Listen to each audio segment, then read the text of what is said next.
Assalamualaikum warahmatullahi wabarakatuh. Selamat siang, sahabat Perki Banjarmasin. Pada hari ini kembali kita melaksanakan suatu event ilmiah yang rutin dilaksanakan setiap bulan oleh Perki Banjarmasin, yaitu Kardiologi Online Review yang ke-8. Untuk core yang ke-8 ini kita mengusung suatu tema, yaitu update on cardiovascular management from clinical study to daily practice, management of hypertension emergency and non-ST elevation acute coronary syndrome.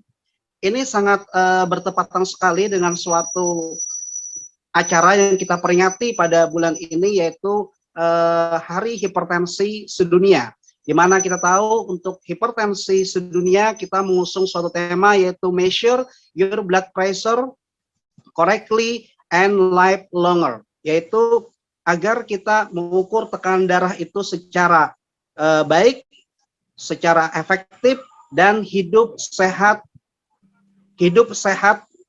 yang lama walaupun dalam keadaan hipertensi. Itu adalah tema yang diusung pada World Hypertension Day pada tahun ini. Kemudian kami atas nama Perki Banjarmasin menghimbau kepada teman-teman sekalian di layanan primer maupun layanan sekunder agar melakukan edukasi dan promosi kepada masyarakat agar dapat melakukan pengukuran tekanan darah secara berkala minimal 1 bulan sekali ke pelayanan kesehatan.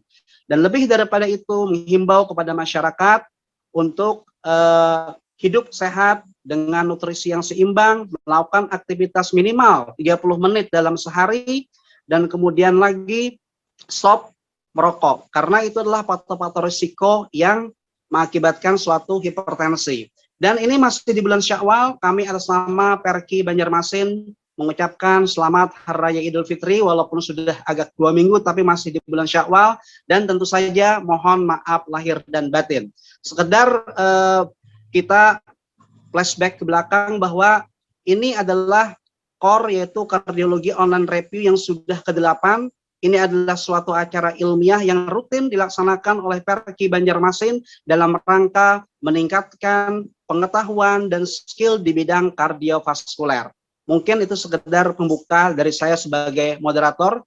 Baiklah, untuk hari ini kita menghadirkan 2 pembicara ataupun 2 narasumber. Sebelumnya, izinkan saya memperkenalkan diri saya terlebih dahulu. Saya Faisal Rahman, kesehariannya bekerja sebagai kardiologis di Rumah Sakit Idaman Banjarbaru. Saya alumni FK Unlam tahun 2001, kemudian meneruskan di program pendidikan dokter spesialis jantung dan pembuluh darah di Fakultas Kedokteran Universitas Brawijaya. Hari ini kita akan menghadirkan 2 pembicara.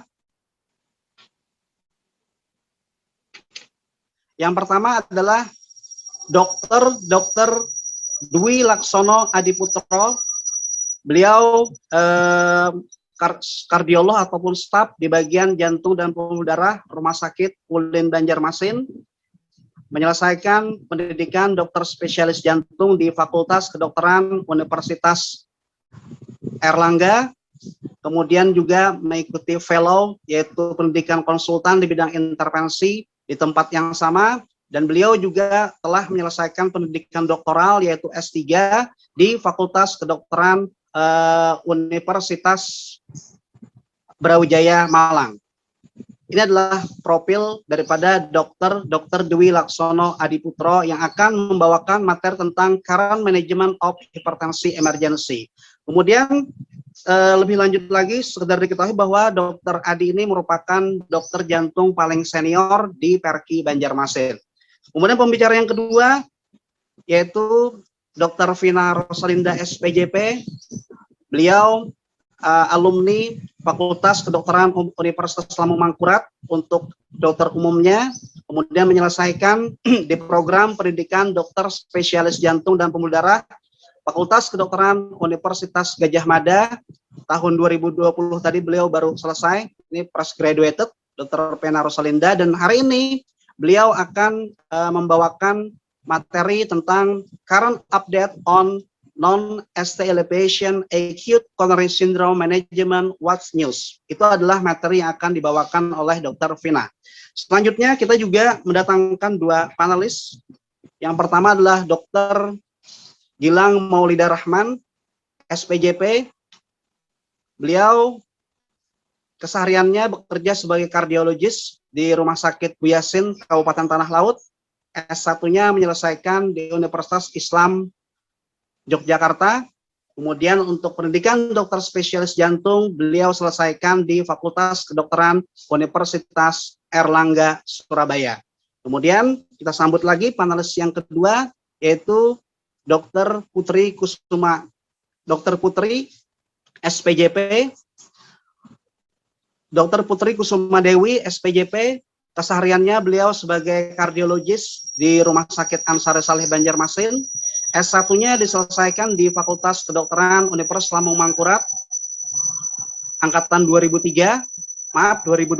Kemudian untuk pendidikan dokter spesialis jantung dan pembuluh darah diselesaikan di Fakultas Kedokteran Universitas Diponegoro, Semarang. Itu adalah kurikulum vitae daripada Dr. Putri. Dan alhamdulillah saat ini untuk Kalsel hampir seluruh SPJP ada di semua kabupaten, mulai dari Banjarmasin, Banjarbaru, Martapura, Kabupaten Banjar, kemudian juga Tanah Laut, Kandangan, hingga Tanjung. Dan sebentar lagi kita akan kedatangan beberapa SPJP baru. Mudah-mudahan ini dapat meningkatkan kualitas layanan kita di bidang kardiovaskuler. Oke, untuk mempersingkat waktu, kami persilahkan kepada Dr. Dwi Laksono Adiputro untuk SPJP untuk menyampaikan materinya. Kepada Dr. Adi, kami persilahkan. Terima kasih, Dr. Faisal. Assalamualaikum warahmatullahi wabarakatuh. Jadi pada kesempatan hari ini, saya akan menyampaikan tentang update terlaksana hipertensi emergency. Sebelumnya saya ucapkan terima kasih kepada Perki Banjarmasin yang memberi kesempatan pada kami untuk menyampaikan materi ini, juga pihak sponsor yang bisa menjadikan peselenggaranya acara ini. Seperti kita ketahui bahwa hipertensi emergensi adalah bagian dari hipertensi krisis. Kita semua tahu hipertensi krisis terbagi atas hipertensi urgensi dan hipertensi emergensi. Pada kesempatan hari ini saya akan menyampaikan tentang hipertensi emergensi saja, karena mungkin hipertensi urgensi sudah banyak ya dibahas. Bedanya hanya masalah target organ yang terkena. Nanti ini adalah tentang yang akan kita bicarakan. Saya akan bicara singkat saja karena mungkin nanti materi Dr. Vina itu akan banyak sekali. Jadi mudah-mudahan dengan yang singkat ini bisa bermanfaat buat teman-teman sejawat sekalian. Jadi sebagai pendahuluan, hipertensi selama ini kita ketahui adalah masalah kesehatan yang global dan berakibat pada peningkatan angka kesakitan dan kematian serta peningkatan beban biaya, termasuk di Indonesia. Jadi hipertensi juga merupakan faktor risiko terhadap organ-organ penting seperti otak, jantung, ginjal, retina, pembuluh darah maupun pembuluh darah perifer. Data dari Riskesdas 2018 menyatakan bahwa terjadi peningkatan prevalensi hipertensi di Indonesia dengan jumlah penduduk sekitar 260 juta adalah 34,1% dibandingkan 27,8% pada Riskesdas tahun 2013. Jadi ini ada peningkatan yang cukup signifikan selama kurun waktu 5 tahun ini. Jadi kriteria hipertensi adalah ditegakkan bila tekanan darah sistolik lebih besar atau sama dengan 140 mm air raksa dan atau tekanan darah diastoliknya lebih besar atau sama dengan 90 mm air raksa pada pengukuran di klinik atau fasilitas layanan kesehatan. Ini adalah faktor-faktor yang bisa kita lihat di sini adalah kriteria yang dipakai di Indonesian Society of Hypertension. yaitu optimal adalah kurang dari 120 dan tekanan darah diastoliknya kurang dari 80, sementara 120 sampai 129 dan atau 80 sampai 84 termasuk kategori normal. Sementara untuk normal tinggi 130 sampai 139 dan atau untuk diastoliknya adalah 85 sampai 89. Kemudian hipertensi derajat 1 140 sampai 159 dan atau 90 sampai 99 untuk tekanan darah diastoliknya. Kemudian derajat kedua 160 sampai 179 untuk sistolik dan atau 100 sampai 109 untuk diastolik. Kemudian ini adalah hipertensi derajat 3, di mana ini adalah masuk kriteria hipertensi krisis, adalah lebih atau sama dengan 180 untuk sistolik dan atau lebih atau sama dengan 110 untuk diastoliknya. Kemudian ada lagi hipertensi sistolik yang terisolasi. Ini dari kita ternyata mengadop dari European Society of Hypertension, ini adalah kurang lebih sama dengan yang diadopsi oleh Indonesian Society of Hypertension. Kemudian ini adalah International Society of Hypertension Global Hypertension Practice Guideline tahun 2020. Ini terbagi hanya norma tinggi, grade 1 dan grade 2. Ini 160 sampai 100 untuk diastoliknya. Ya, jadi kita harus melihat kalau kita memperhatikan beberapa kriteria di sini, itu ada kata-kata dan atau.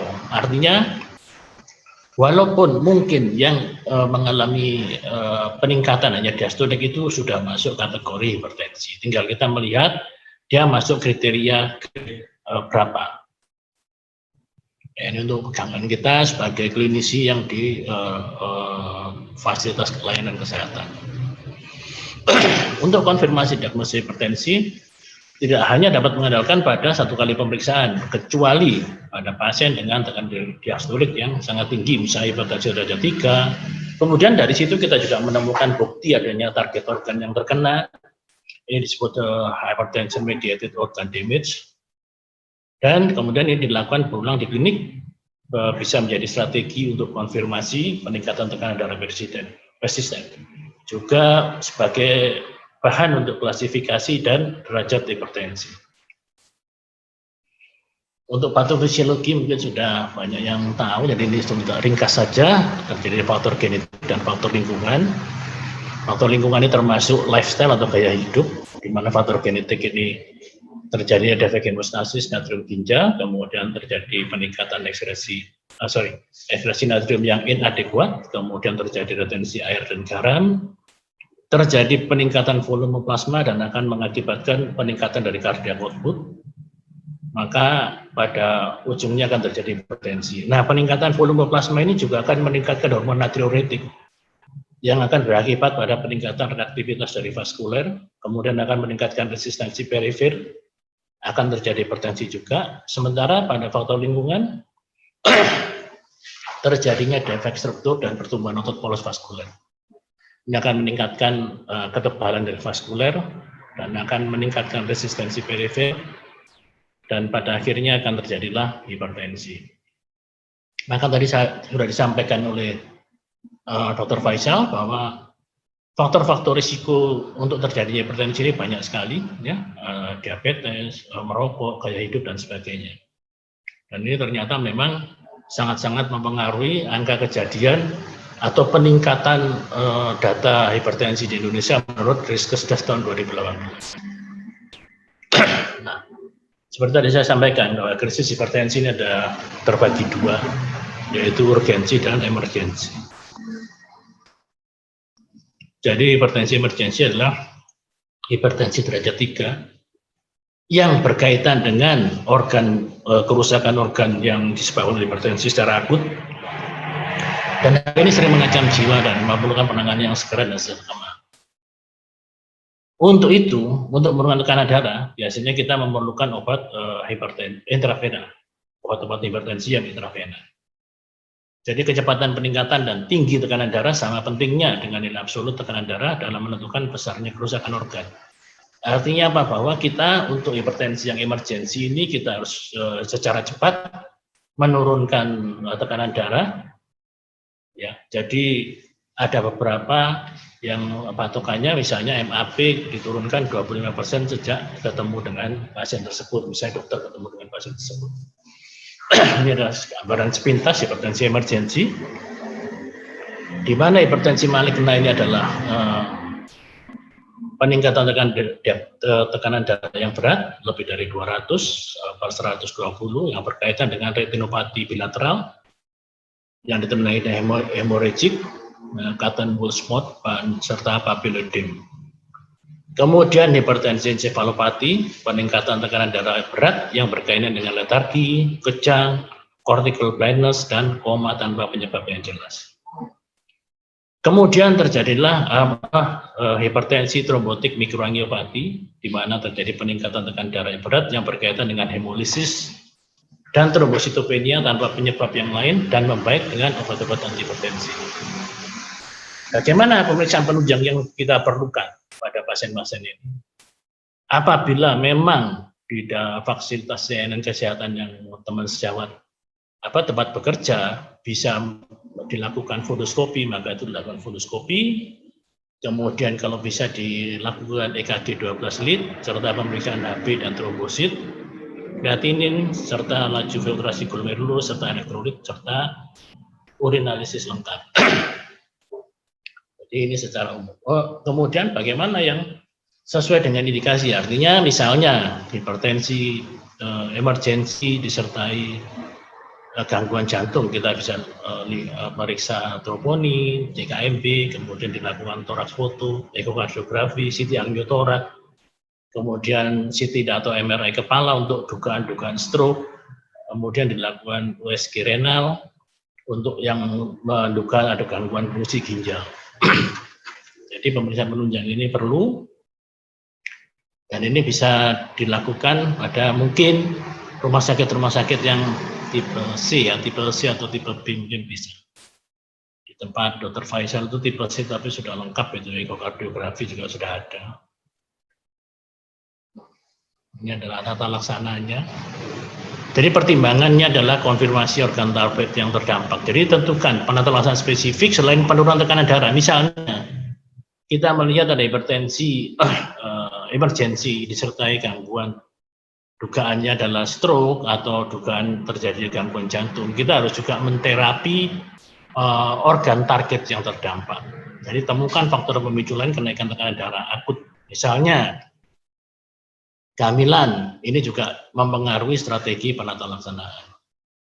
Kemudian juga ditentukan kecepatan dan besarnya penurunan tekanan darah yang aman.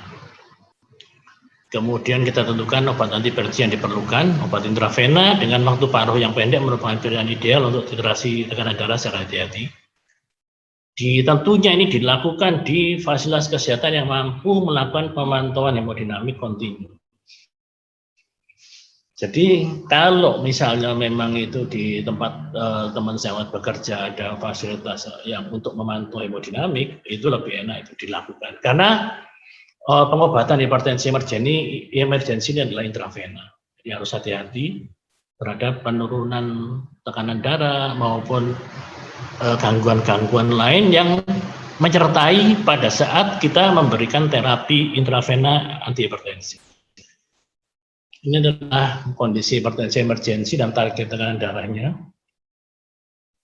Jadi apabila presentasi klinisnya itu hipertensi maligna, dengan atau nama gagal, biasanya kita turunkan MAP aja, mean arterial pressure-nya sebesar 20-25%. Kemudian juga hipertensi ensefalopati diturunkan 20-25%. Kemudian kejadian koroner akut turunkan sampai 140. Udem paru segera turunkan sampai 140, tentunya ditambah dengan furosemide ya. Kemudian apabila diseksi aorta akut, nah ini juga segera turunan tekanan darah sampai 120 dan denyut nadi sampai 60 lah ya. Karena diseksi aorta ini apabila takikardi kita harus berusaha menurunkan heart rate supaya tidak memperparah diseksi aortanya. Dan apabila terjadi eklamsia atau preeklamsia berat, segera turunkan tekanan darah sistolik di bawah 160 dan tekanan diastoliknya di bawah 105. ini adalah obat-obatan yang menurunkan tekanan darah segera dengan obat intravena beserta targetnya. Ya, kalau kita lihat di sini, ini adalah nicardipin, semuanya adalah kalsium channel blocker. Kemudian koroner itu kita menggunakan nitrogliserin. Udem paru akut ini sebaiknya diberikan nitrogliserin ditambah dengan loop diuretik. Di seksi aorta tadi nitrogliserin atau nicardipin atau diltiazem tergantung dari heart rate yang terjadi pada saat kita ketemu dengan pasien tersebut. Kemudian eklamsia dan preeklamsia berat atau HELLP syndrome, kita bisa berikan labetalol, nicardipin, dan magnesium sulfat. Kemudian juga ditambah, ini adalah dipertimbangkan untuk persalinan dipercepat, entah itu di seksio atau di vakum. Ya, ini adalah penata hipertensi dengan kondisi khusus. Nanti ini bisa dilihat, ini apa namanya, banyak sekali. Ada left ventricular failure, acute kidney injury, kemudian hipertensi encephalopathia, stroke ischemic, dan lain-lain.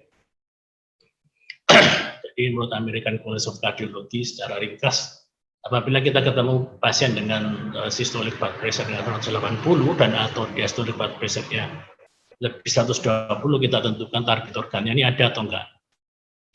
Apabila ada, kita masuk ke flowchart hipertensi emergency, kemudian kita masukkan pasien ke ICU apabila memungkinkan, kemudian dilihat lagi apakah ada diseksi aorta, apakah ada preeklamsia berat, atau krisis pheochromocytoma. Apabila ada, berarti kita turunkan tekanan sistoliknya kurang sampai 140 dalam 1 jam pertama, dan atau 120 untuk diseksi aorta pada 1 jam pertama. Tapi apabila tidak ada aorta diseksi, kita patokannya kita adalah MAP.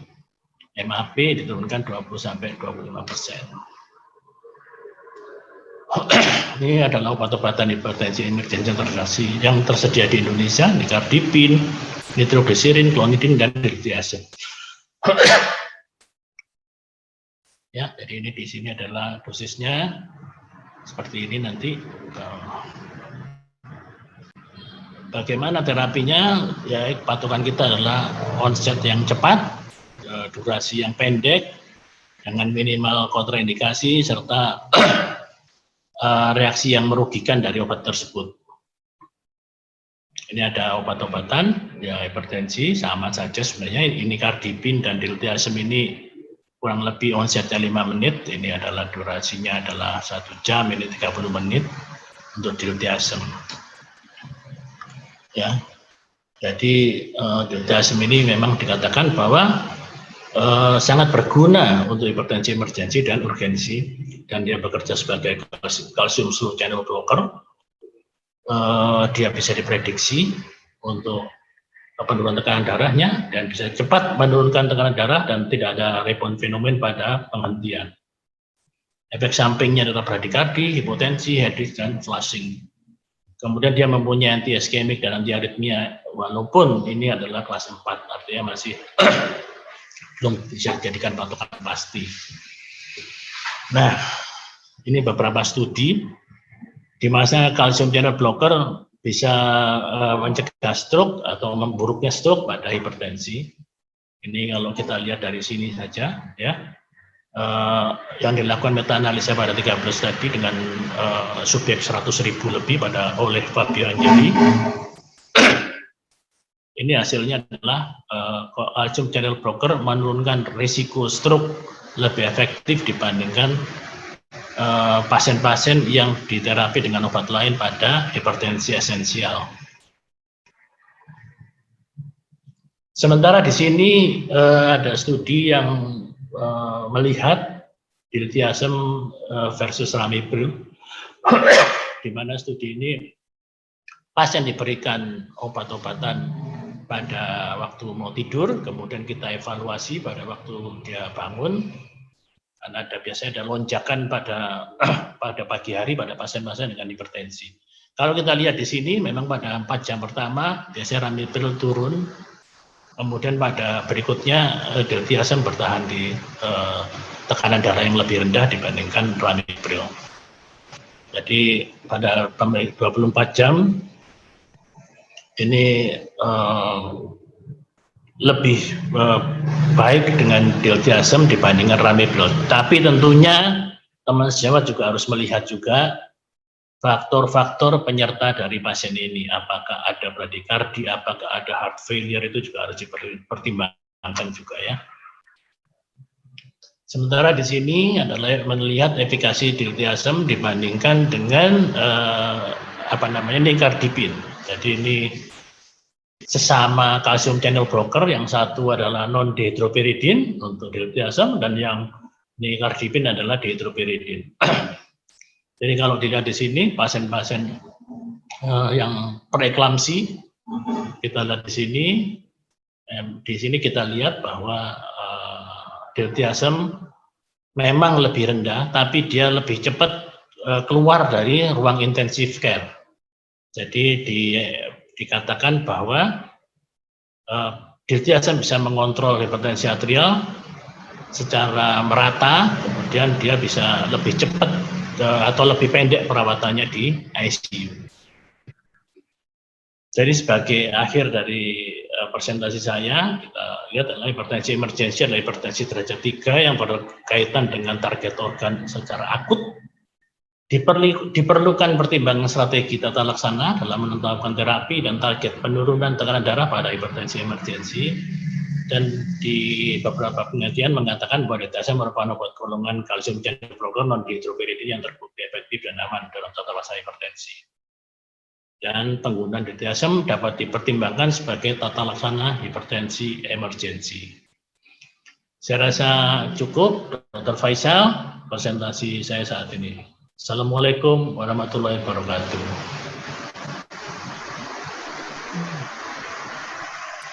Terima kasih pada Dr. Dwi Laksono Adiputra, SPJP Konsultan, atas presentasinya yang singkat, padat, dan jelas saya kira. Kemudian selanjutnya kami persilahkan kepada pembicara yang kedua, Dr. Vina Rosalinda, SPJP. Beliau akan menyampaikan tentang materi current update on non-ST elevation acute coronary syndrome. What news? Pada Dr. Vina Rosalinda, SPJP, kami persilahkan. Ya. Apakah suara saya sudah terdengar? Yes, terdengar jelas, Dr. Vina. Silahkan. Assalamualaikum warahmatullahi wabarakatuh. Terima kasih kesempatannya, moderator. Sebelum saya membawakan materi yang kedua, saya ucapkan terima kasih yang sebesar-besarnya atas kepercayaan dari Perki Banjarmasin. Pada hari ini saya diberikan kesempatan sebagai pembicara.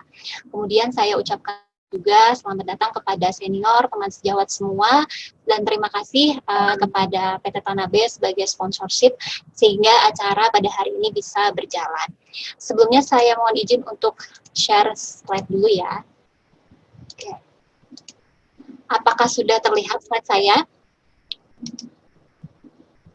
Sudah terlihat, Dr. Vina? Sudah terlihat. Oke. Baik. Saya mulai. Pada kesempatan hari ini saya akan membahas tentang current update of ST-ACS management, what's new, dan kita akan fokus pada ESC guideline yang dikeluarkan pada akhir tahun 2020 kemarin. Tetapi mungkin kalau kita full membaca guideline ini sangat banyak sekali rekomendasi-rekomendasi baru. Tetapi di sini saya akan mencoba merangkum apa saja yang mungkin lebih banyak aplikasinya terhadap praktek klinis kita sehari-hari. Mohon maaf, Dr. Vina, tolong videonya di-on-kan. Wajahnya tidak kelihatan, Dr. Vina. Oh ya, mohon maaf sebentar.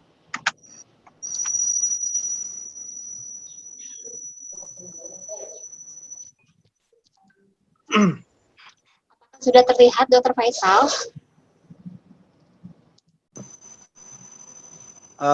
Sebentar. Bisa dilihat saat ini di slide outline. Kalau slide terlihat, tapi wajahnya belum, Dokter.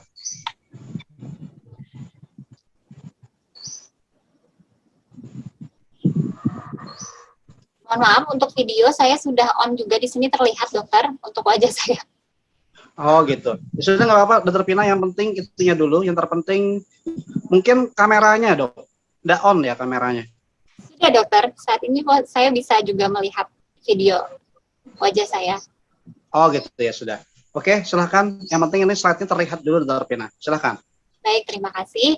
Saya lanjutkan. Maka di sini kita akan fokus ya untuk outline-nya sendiri. Yang akan dibahas adalah definisi, kemudian risk assessment, baik itu simptom, EKG, biomarker, maupun skor klinis.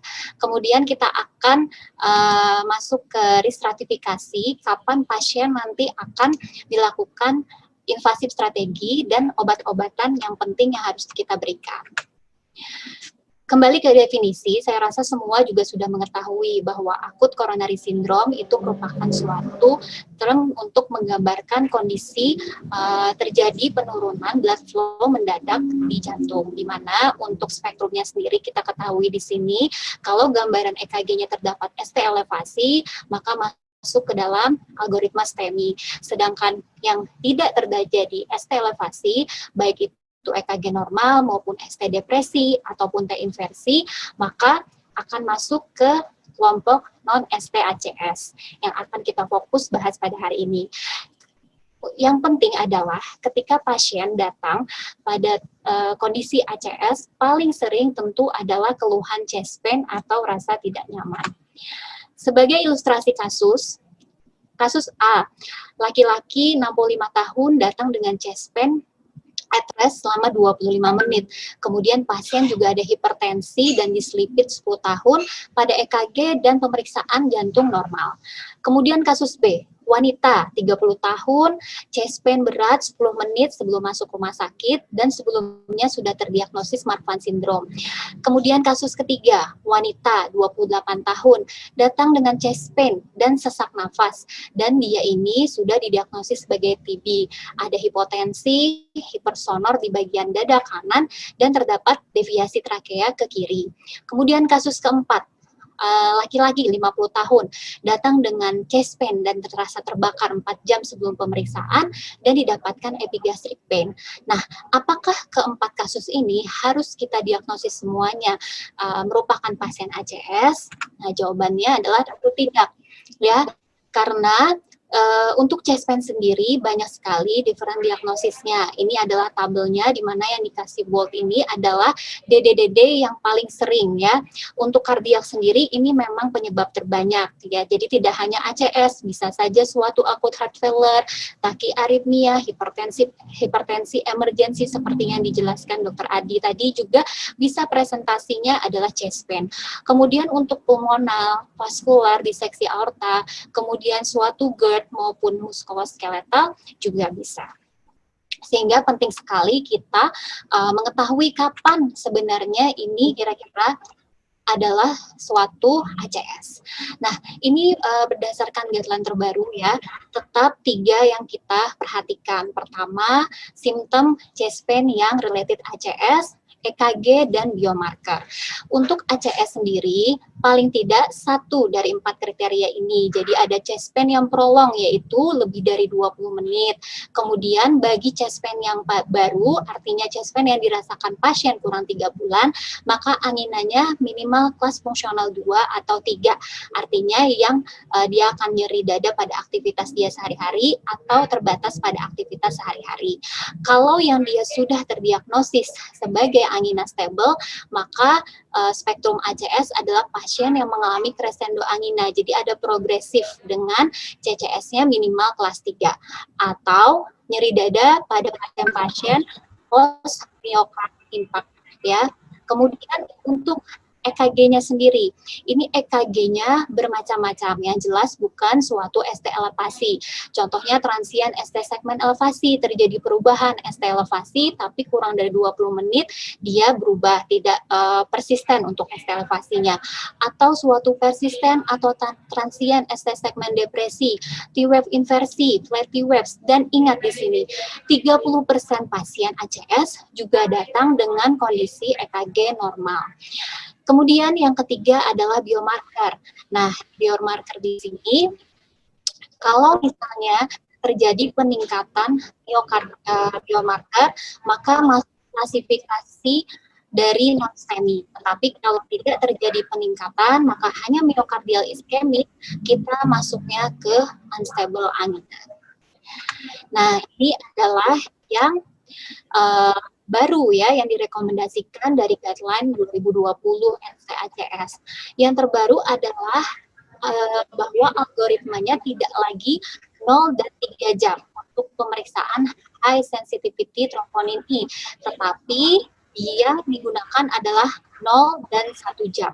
Nah, jadi sebagai ilustrasi, pasien datang dengan chest pain ya, yang kita curigai apakah suatu unstable angina atau non-STEMI. Dengan catatan pasien kondisinya stable, maka kita periksa HS-TROP-I-nya pada 0 jam. Bila dia hasilnya nanti very low dan selama TPO, artinya chest pain onset lebih dari 3 jam, kita bisa rule out. Artinya pasien ini bisa kita discharge. Atau pada 0 jam dia pemeriksaannya low, 1 jam kita ulang pemeriksaannya tidak ada perubahan, ini juga kita bisa rule out. Sementara bila dalam pemeriksaan 0 jam langsung keluar hasilnya high, langsung kita rule in. Kalau 1 jam kita ulang terdapat perubahan yang relevan, deltanya high, kita juga rule in. Nah, di luar dari kriteria ini, maka masuk tambahan ya. Tambahannya adalah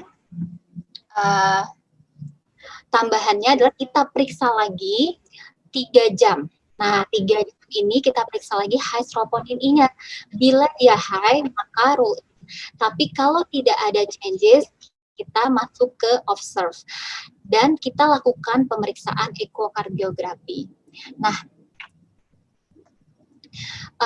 untuk di sini yang menarik lagi dari rekomendasi yang baru ini untuk pengukuran rutin biomarker selain high sensitivity troponin I seperti CK, CKMB itu tidak direkomendasikan kelas 3 ya untuk diberikan rutin. Dan di sini di bagian kanan bawah ini saya ingin menunjukkan bahwa kenapa kita harus menggunakan high sensitivity troponin bukan troponin yang konvensional, karena ternyata dengan menggunakan high sensitivity itu lebih akurat dan batas cut off-nya itu lebih clear ya. Jadi clear cut off di sini kita lihat batas antara yang normal maupun yang pathological itu jelas. Sedangkan kalau yang konvensional ini masih ada gray area. Oke, nah tadi lanjut ya, pada pasien-pasien yang kita curigai NCACS, seperti yang saya katakan, bila 0-nya very low dan dia chest pain onset-nya adalah lebih dari 3 jam, maka kita roll out. Atau kalau dia low di awal 0 dan 1 jam tidak ada changes, juga roll out. Dan tadi sudah tahu kalau dia high atau delta 1 jam, roll in. Di luar daripada itu, observe. Pilihannya kita lakukan echo dan periksa HS troponin yang ketiga. Nah, kalau misalnya dia roll in, tentu akan masuk ke CCU ya, ke ruangan bermonitor, kita lakukan angio dan echo. Kalau misalnya observe, pilihannya kita bisa angio atau kita stress testing dulu, atau kita bisa melakukan MSCT kardiak. Nah, yang penting lagi di sini adalah ini, dia sudah memiliki cut off yang jelas, baik algoritma 0 dan 1 jam maupun 0 dan 2 jam. Tetapi yang perlu diingat, ini tergantung reagen dan pemeriksaan laboratorium. Sayang sekali untuk kondisi di Banjarmasin, khususnya di Rumah Sakit Ulin, kita belum memiliki pemeriksaan high sensitivity troponin I ya. Nah, ini yang saya mau emphasize juga bahwa dulu mungkin kita masih sering menggunakan atau memeriksa CK, CKMB, nah itu sekarang tidak direkomendasikan kembali ya. Selanjutnya untuk skor klinis di sini kita lihat kita masih menggunakan GRACE risk score ya, walaupun terjadi downgrade.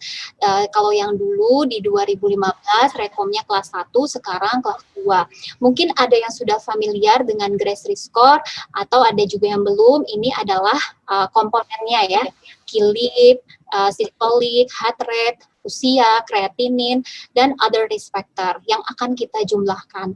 Di mana semakin tinggi tentu prognosisnya akan semakin jelek. Nah, yang menarik untuk GRACE risk score ini, dia masih lebih superior dibandingkan pemeriksaan dari pemeriksaan subjektif dari dokter ya, untuk menentukan prognostik apakah pasien ini mengalami prognostiknya kematian atau macanya. Kemudian GRACE risk score ini ternyata juga masih superior dibandingkan TIMI risk score yang mungkin ada yang sudah familiar dalam menghitung stratifikasi resiko pasien NST-ACS. Nah, di sini ada perubahan yang baru ya. Kalau dulu GRACE risk score itu rekomendasi kelas 1, sekarang di tahun 2020 turun menjadi 2A. Hal ini berdasarkan studi dari Australian GRACE Score Intervention Study. Ternyata GRACE score ini gagal untuk membuktikan bahwa dia cukup akurat memprediksi outcome ya pada pasien ACS. Tetapi saat ini juga untuk di UK sedang penelitiannya berjalan untuk GRACE risk score dan merupakan penelitian pertama yang menginvestigasi si GRACE risk score ini pada populasi NST-ACS secara randomized. Kemudian yang terbaru lagi pada guideline ini adalah untuk risk stratifikasi dilakukannya invasif strategi.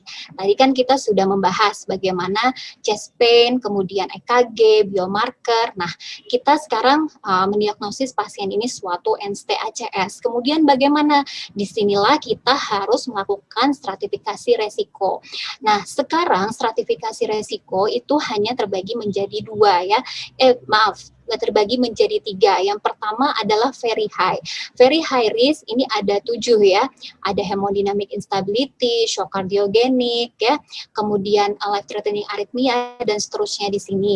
Nah, apa implikasinya bila pasien NST-ACS kita memiliki kriteria very high risk, maka harus dilakukan immediate invasive, yaitu dilakukan Coro standby PCI kurang dari 2 jam ya. Tetapi kalau dia yang high risk, di sini ada 4 kriteria. Dia terdiagnosis non-STEMI, ada dynamic new atau presumably new untuk ST segment change yang contiguous ya. Kemudian pasien EuroSC post cardiac arrest yang tidak EKG-nya tidak ada ST segment elevation atau shock cardiogenic, dan GRACE risk score-nya lebih dari 140, itu kita lakukan Coro standby PCI early invasive istilahnya kurang dari 24 jam. Nah, bila tidak termasuk very high risk atau high risk, maka masuk ke kriteria low risk ya. Kriteria low risk ini maka pilihannya adalah selektif invasif ya. Selektif invasif artinya tidak semua kita lakukan invasif strategi.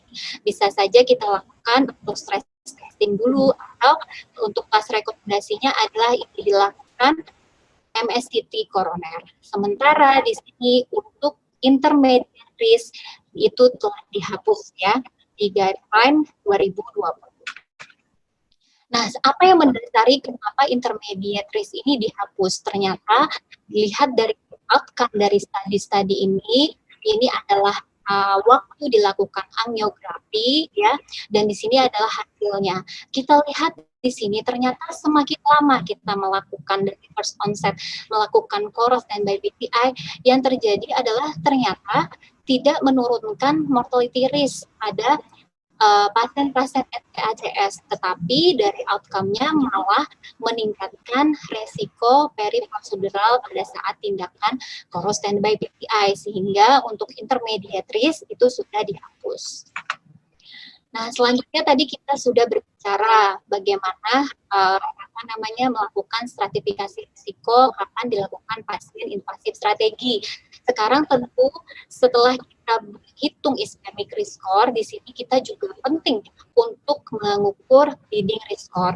Banyak skor untuk bleeding ya, yang paling awal itu adalah onset. Kemudian kita juga nanti akan membahas tentang antiplatelet terapi dan antikoagulan.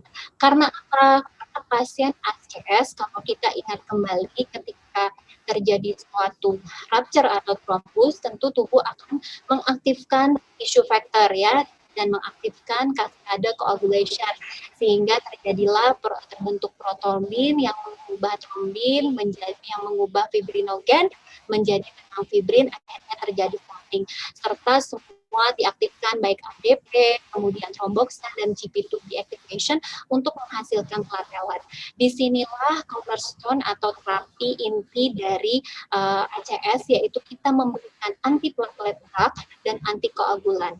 Yang warna hitam ini dilempar oral, sedangkan yang merah ini parenteral ya, yang biru golongan antiplatelet, yang merah ini antikoagulan. Pemberian antikoagulan ini tentu tetap harus menimbang, yaitu resiko iskemik maupun resiko bleeding dari pasien. Nanti kita akan bahas di sini fokus pada faktor 10A inhibitor, yaitu pemberian enoxaparin dan fondaparinib. Untuk fondaparinib sendiri, mekanisme kerjanya ya, dia karena menghambat faktor 10A inhibitor, tentu dia akan menyebabkan protrombin tidak bisa mengubah trombin menjadi fibrinogen, di mana tidak akan terjadi suatu clot fibrin. Nah, kemudian pemberiannya ini sendiri kita juga harus memperhatikan bleeding risk dari pasien. Di sini untuk Prused sendiri ini komponennya ya, ada hematokrit, kreatinin bisa dibaca, dan ternyata dari studinya untuk Prused ini untuk seluruh populasi dan seluruh pasien ACS ini relevan. Artinya semakin meningkat Prused bleeding risk score-nya, ternyata kemungkinan untuk terjadi major bleeding itu juga meningkat. Kemudian kita juga mengenal yang namanya precise DAPT score untuk pemberian antiplatelet. Tapi saya rasa ini bisa di-skip saja dulu. Nah, di sini adalah untuk yang guideline terbaru, dia juga merekomendasikan suatu konsensus, itu BARC ya, Bleeding Academic Research Consortium, di mana di sini untuk kriteria BARC bleeding risk score-nya dia ada 14 kriteria mayor dan ada 6 kriteria minor. Maka bila kita katakan high bleeding risk, minimal ada 1 mayor atau 2 minor kriteria memenuhi, kita sudah bisa mengatakan pasien ini high risk bleeding. Dan ini bagaimana pelaporan menggunakan BARC score ya untuk bleeding risk. Selanjutnya bagaimana strategi untuk medical ya. Tentu tadi seperti yang saya sampaikan, kita cornerstone-nya adalah pemberian antiplatelet dan antikoagulan. Nah, untuk pemberian antiplatelet sebagai pre-treatment untuk pasien-pasien yang akan dilakukan koloangiografi, ternyata di sini untuk studinya ya, primary endpoint maupun secondary endpoint itu tidak berbeda. Artinya tidak selalu rutin kita memberikan treatment loading antiplatelet sebelum dilakukan PCI. Di sini yang harus tadi ditimbang ya, ischemic risk dan bleeding risk, sehingga kita bisa pemilihan obat-obat antitrombotik. Jadi ini adalah faktor intrinsik, karakteristik pasien, clinical presentation-nya, dan comorbid. Kemudian untuk yang eksternalnya, medication yang pasien dapatkan maupun prosedural yang pasien dapatkan, itu semua mempengaruhi pemberian anti-trombotik treatment kita. Nah, di sini kita Oasis 5 mencoba membandingkan ya, sama-sama faktor 10A inhibitor nih, fondaparinib dengan enoxaparin pada kasus ACS. Cukup banyak ya, ini 20 ribuan pasien dengan uap dan non-STEMI kita lakukan randomize. Satu diberikan fondaparinib selama 8 hari, dan yang satu arm diberikan enoxaparin juga selama 8 hari. Dan kita lihat di sini hasilnya. Ternyata untuk dalam 9 hari kejadian kematian, kemudian MACE dan refraktor iskemik, antara enoxaparin dan fondaparinib itu tidak berbeda ya. Sedangkan untuk major bleeding selama 9 hari, di sini kita lihat enoxaparin lebih tinggi dan secara statistik itu bermakna. Sehingga dari Oasis 5 ini kita bisa kesimpulannya adalah fondaparinib ini tidak inferior untuk sebagai iskemik kematian dan menyebabkan infark pada pasien yang non FT-ACS dibandingkan enoxaparin. Nah, selanjutnya bagaimana untuk kumulatif risk untuk 180 hari. Ternyata di sini kita lihat untuk kematian ya lebih tinggi tinggi enoxaparin dan secara statistik itu juga signifikan. Dan untuk kematian yang karena miocardial infarct atau stroke selama 180 hari kita lihat juga enoxaparin lebih tinggi dibandingkan fondaparinux dan secara statistik ini signifikan. Nah, kemudian ini membandingkan enoxaparin dan fondaparinux. Kita lihat memang semua komplikasi lebih tinggi enoxaparin dan signifikan. Tetapi salah satu kekurangan dari fondaparinux itu memang angka kejadian kateter relatif trombotiknya itu tinggi ya dibandingkan dengan enoxaparin dan juga signifikan. Tetapi tadi untuk kejadian macet dan bleeding dia lebih rendah dan signifikan. Sehingga muncul pertanyaan sebelumnya kesimpulannya adalah memang tadi fondaparinux ya tidak inferior dibandingkan enoxaparin untuk mencegah ischemic event pada pasien NST-ACS dihubungkan dengan less bleeding, sehingga si fondaparinux ini dikatakan memang lebih rendah long-term mortality dan morbidity-nya. Tetapi karena kita tadi data dari OASIS 5 tadi mengatakan bahwa kejadian kateter related thrombotic itu tinggi pada yang dengan fondaparinux, maka di sini dicoba studi futura ya untuk mengetahui optimal regimen dari heparin yang harus kita berikan untuk mencegah terjadi kateter related thrombotic pada pasien dengan pemberian fondaparinux yang dilakukan PCI. Nah, ini kita lihat ya penelitiannya, studinya bagaimana pasien non-ACS diberikan fondaparinux dan dilakukan angio. Jadi di double blind ada yang mendapatkan low dose heparin, ada yang standar dose, dan 30 hari kita follow up. Ternyata ini hasilnya. Ini adalah kriteria major bleeding, minor bleeding, dan komplikasi. Nah, untuk ini sendiri, baseline karakteristiknya baik dengan standar dose maupun low dose heparin ini tidak berbeda ya. Kemudian median time pemberiannya juga kedua kelompok tidak berbeda, sehingga ini benar-benar randomized. Dan kita lihat ternyata untuk major bleeding-nya lebih tinggi malah yang di low dose, tapi tidak berbeda secara statistik. Akan tetapi ternyata untuk angka kematian dalam 30 hari itu lebih tinggi yang dengan low dose. Artinya kesimpulannya adalah kita tidak perlu khawatir untuk memberikan standar dose pemberian heparin dengan fondaparinux yang kita akan melakukan PCI, karena ternyata untuk macenya itu turun signifikan, sementara untuk bleedingnya dengan kita menggunakan low dose itu tidak berbeda ya. Nah, kemudian kita bandingkan lagi untuk fondaparinux yang diberikan standar dos UFH dan fondaparinux dengan low dose UFH, kita bandingkan untuk major bleeding-nya dengan pemberian enoxaparin.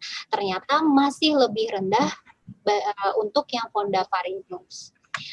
Nah, ini untuk guideline terbaru prinsipnya ya untuk anti-thrombotic treatment kelas 1A adalah kita memberikan aspirin dan kombinasi dengan P212 receptor inhibitor, dan kombinasi ini adalah kelas 1A ya. Nah, untuk pilihannya sendiri ini 1B prasugrel dan ticagrelor, artinya yang poten selama tidak ada kontraindikasi. Kalau ada kontraindikasi kita turun ke clopidogrel.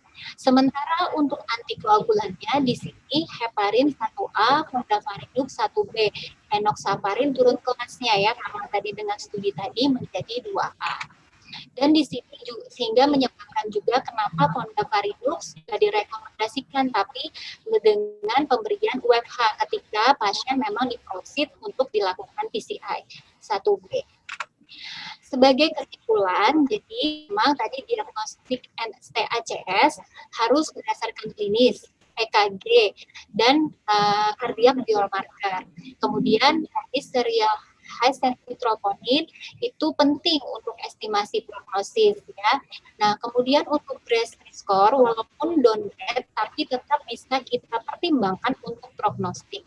Dan intermediate risk ini sudah dihapus dari ISC Guideline 2020 dan berdasarkan OASIS 5 Fondavaniluk ini kelas rekomendasinya naik menjadi kelas 1B. Nah, sebelum saya mengakhiri, ini saya sedikit ada 4 contoh kasus ya. Mungkin tadi dari pemaparan masih ada yang belum jelas. Nah, ini contoh laki-laki ya 60 tahun datang dengan keluhan dikatakan recurrent chest pain sebelah kanan. Tapi sebelumnya tidak ada riwayat PAD ya. Terakhir chest pain itu 5 jam sebelum admission dan sekarang masih chest pain. Hemodinamik stabil, normal, EKG normal, pemeriksaan fisik. Nah, di sini kebetulan dia datang ke fasilitas rumah sakit yang memiliki high sensitivity troponin dan diceklah ya pada 6 jamnya adalah 4, di mana upper limitnya adalah kurang dari 15, sehingga dari keterangannya ini masuk kriteria yang seperti tabel tadi adalah very low. Nah, pertanyaannya, apakah kita rule out pasien ini atau kita tunggu dulu 1 jam lagi kita ulang sensitivity troponin ya? Oke, jawabannya adalah rule out ya, karena clue-nya pasien ini very low, kemudian dia chest pain onsetnya lebih dari 3 jam. Jadi sesuai algoritma NCACS, dia kita bisa lakukan rule out. Kemudian yang kedua, wanita 75 tahun datang ke hari Sabtu, chest pain 35 menit ya. Kemudian dia di sini terjadi peningkatan nih HS troponin-nya yang pertama dan deltanya. Kemudian Grace-nya adalah 129. Jadi ini sudah tegak nih berarti pasien spare.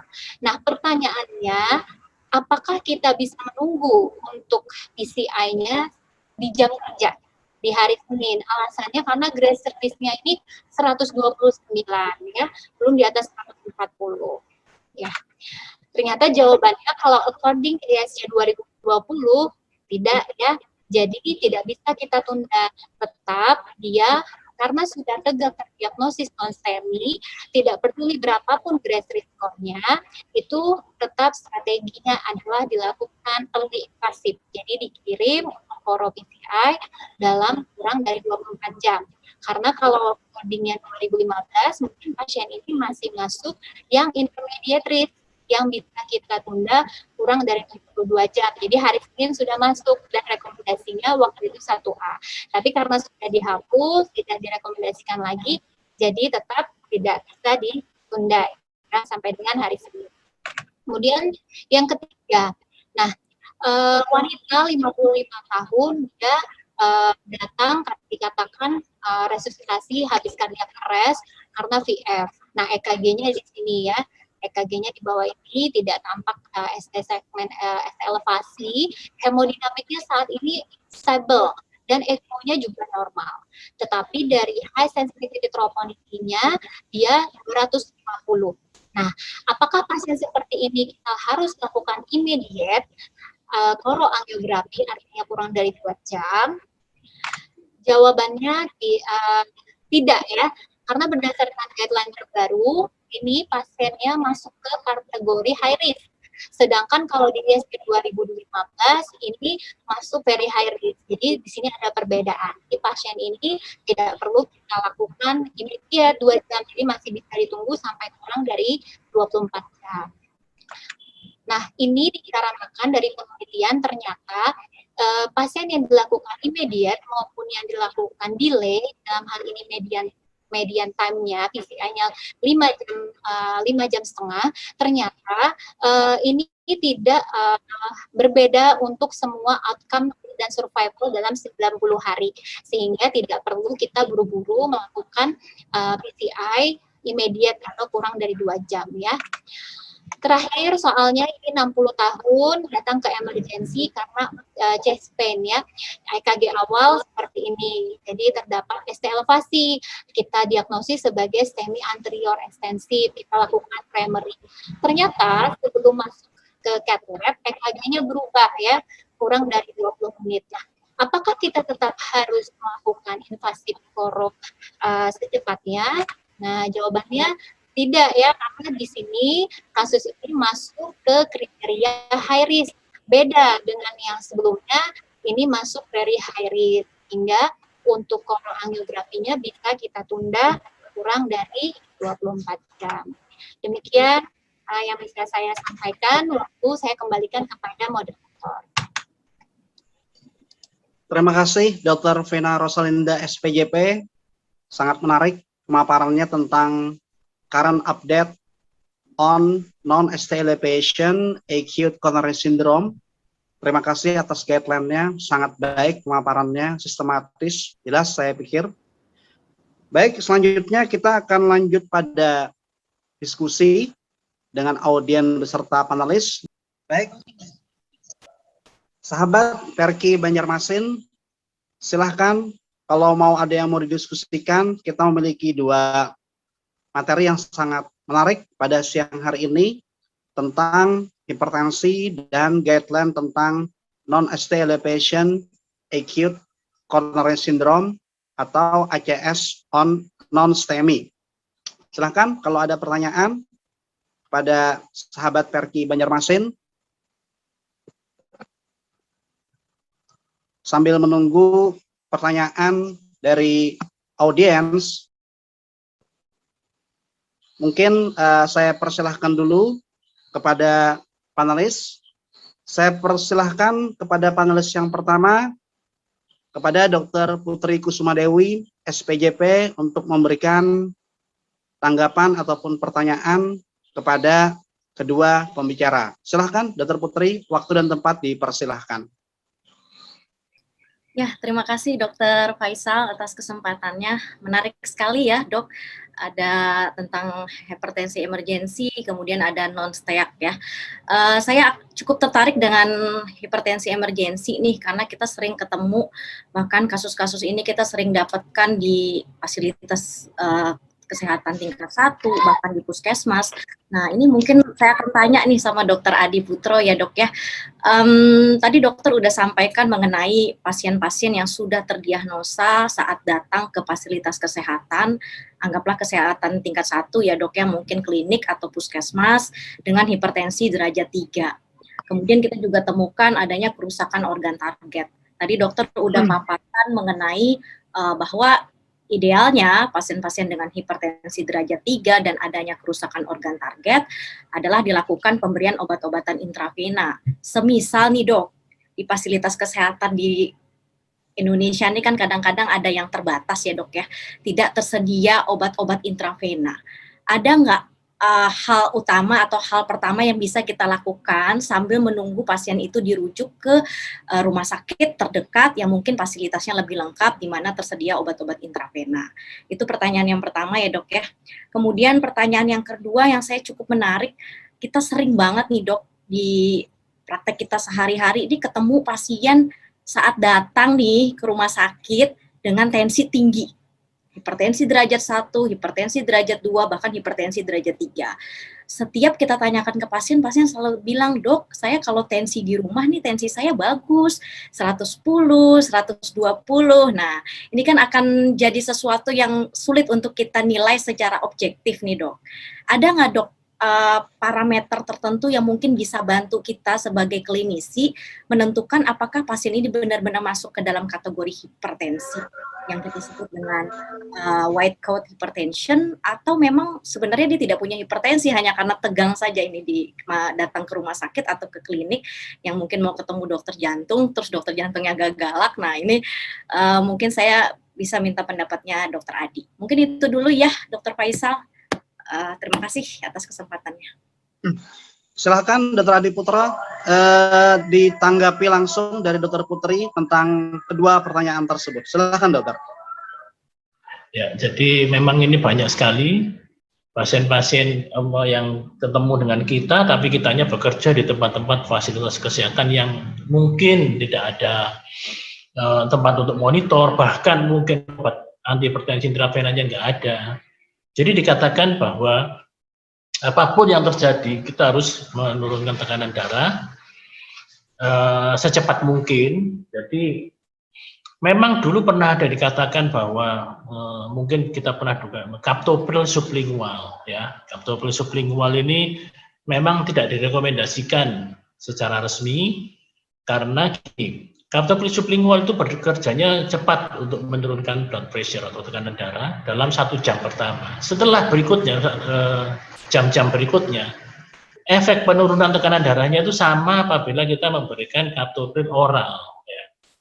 Tapi apapun yang terjadi apabila kita memang sudah pasti ada tekanan darah yang tinggi, kemudian pada pemeriksaan kita bisa memeriksa. Maaf, Dr. Adi Putro, suaranya dok tidak terlihat jelas. Tidak terdengar jelas, mau saya suaranya dokter. Masa? Nah, sekarang jelas nggak? Jelas ya? Ya, jadi pasien-pasien dengan ini mungkin videonya dikurangi aja untuk menurunkan memperkuat sinyalnya. Jadi pasien-pasien itu boleh diberikan kaptopil sublingual karena dia cukup relatif aman untuk penurunan tekanan darah. Walaupun kaptopil sublingual itu tidak direkomendasikan secara resmi. Kemudian dulu kita mungkin kaptopil sublingual sudah dipakai sekitar tahun 80-an ya. Nifedipin sublingual sudah tidak boleh digunakan, jadi tetap itu bisa diberikan. Putri. Juga terutama apabila pasien ketemu kita sudah ada tanda-tanda kerusakan target organ. Misalnya pasien dengan gejala stroke atau disertai dengan nyeri dada, nah itu harus diturunkan. Sambil menunggu pasien dirujuk ke fasilitas-fasilitas kesehatan yang memenuhi syarat untuk dilakukan penurunan tekanan darah secara intravena atau penata laksanaan hipertensi emergensi. Sementara tadi yang dikatakan bahwa pasien kalau di rumah itu tekanan darahnya normal, begitu di rumah sakit ketemu dokternya terus tekanan darahnya tinggi, nah itu memang itu namanya white coat hypertension. Kita biasanya menyebut seperti itu, atau hipertensi jas putih. Jas putih itu diidentikan sebagai dokter ya, sehingga dia ketemu dokter terus mungkin itu takut dan sebagainya. Nah ini untuk menegakkan diagnosa tentunya kita harus melihat tekanan darah, apakah betul memang di rumah juga tekanan darahnya rendah seperti yang dibicarakan dia. Nah itu dilakukan dengan ambulator blood pressure measurement. Jadi mungkin kalau fasilitas di rumah sakit kita itu ada, kita bisa memasang alat untuk dipantau selama 24 jam.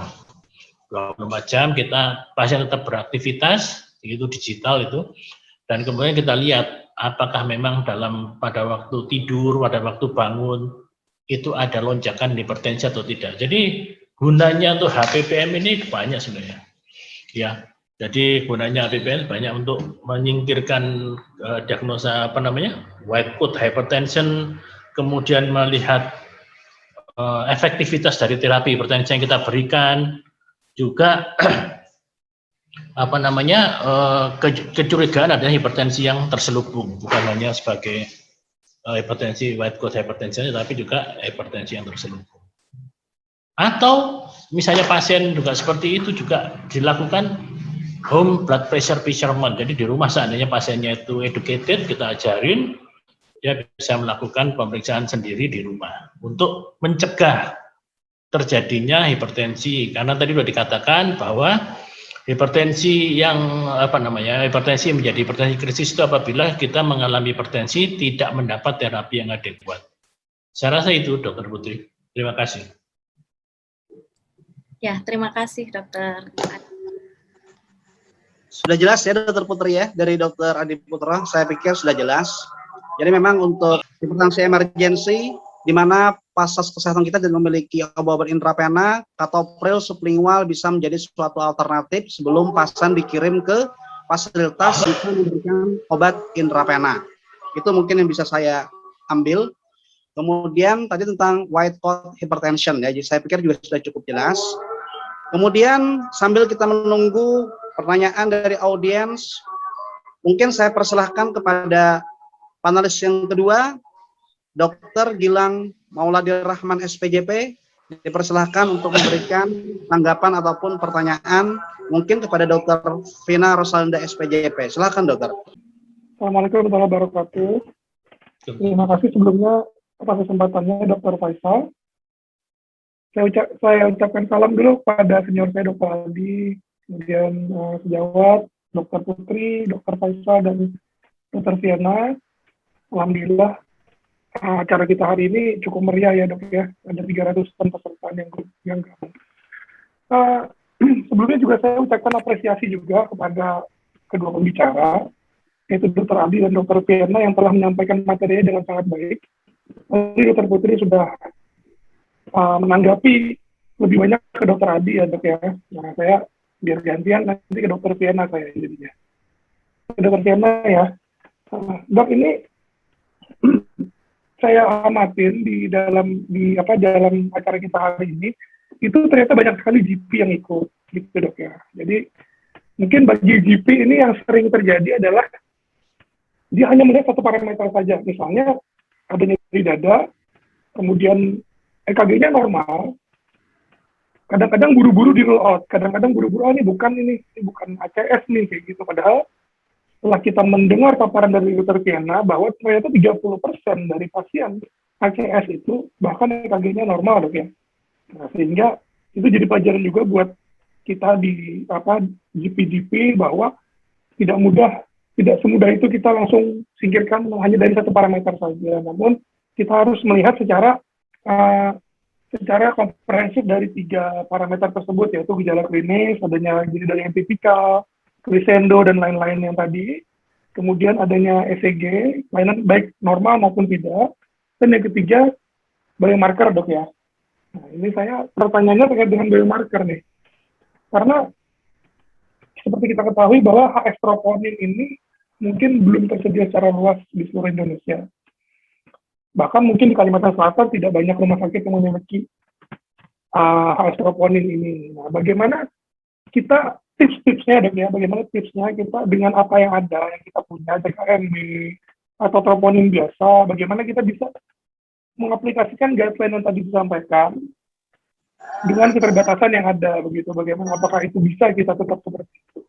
Dan kemudian yang kedua, seperti yang kita ketahui, ada beberapa faktor yang dapat meningkatkan troponin, baik padahal dia tidak ACS. Contohnya mungkin CKD atau sepsis, atau yang sering sekarang COVID, ya. Itu juga mungkin dapat meningkatkan troponin. Nah, bagaimana ini tidak menjadi jebakan buat kita gitu. Jangan-jangan ini kita buru-buru periksa troponin yang positif ACS semua, jadi pasien ACS semua. Jadi apalagi zaman sekarang ya. Nah, bagaimana dokter tipsnya? Terima kasih. Baik, terima kasih Dokter Gilang atas pertanyaannya. Izin menjawab dulu ya dok. Ini bisa saya share slide juga ya, ya. Ya balik ke sini tadi dokter, harus kita ingat dulu jadi tipsnya ya, karena memang pertama troponin I tidak semua ada di Rumah Sakit Kalimantan, kita semua sudah tahu. Jadi apalagi high sensitivity troponin, sehingga untuk algoritma high sensitivity ini kalau berdasar guideline tentu kita tidak bisa menggunakan, artinya kita tidak bisa akurat ya.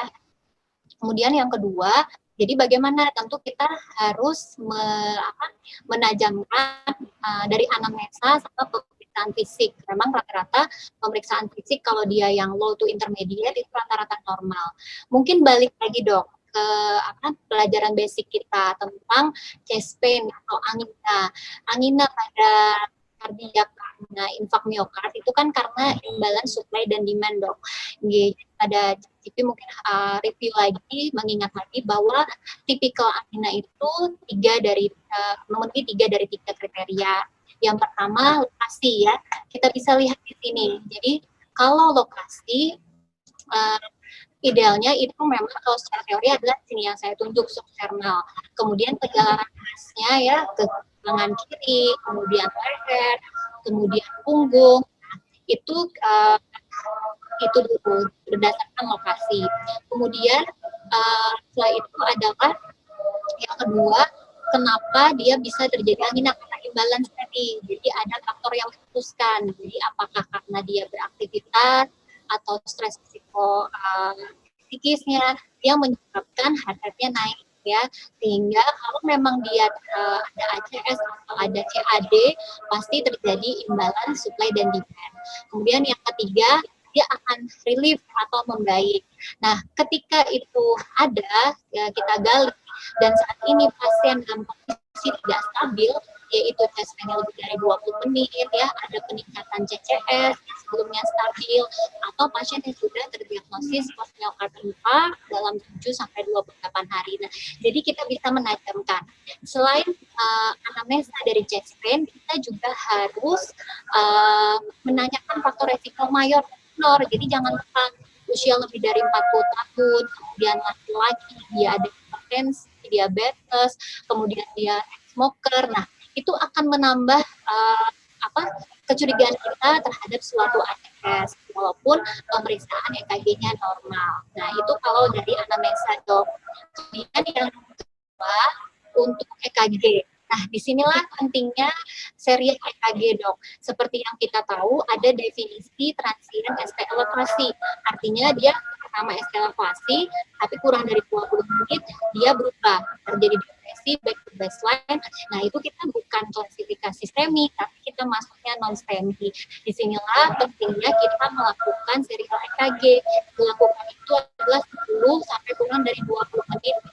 Yang saya baca itu dari EKG pertama kita terima di IGD. Jadi dari serial EKG itu kita juga bisa sebagai clue kita, dok. Itu. Kemudian yang kedua, tadi menanggapi tentang kardiak biomarker, betul sekali, dok. Jadi walaupun kita menggunakan high sensitivity troponin itu tetap ada kemungkinan bahwa yang meningkat itu disebabkan kondisi lain, ya, baik dari kardia sendiri tapi yang non ACS, misalnya akut heart failure, itu juga bisa menyebabkan peningkatan. Dan yang paling sering itu adalah CKD, dok. Nah, di sini memang itu kita pintar-pintar melakukan suatu clinical anxiety. Jadi timbang dari simptomnya EKG, kemudian komorbid dari pasien. Salah satu untungnya kita menggunakan dari high sensitivity troponin ini, dok, seperti yang direkomendasikan itu dia semakin tinggi, dok. Jadi ada nilainya kalau dia di sini slide-nya bisa saya tampilkan.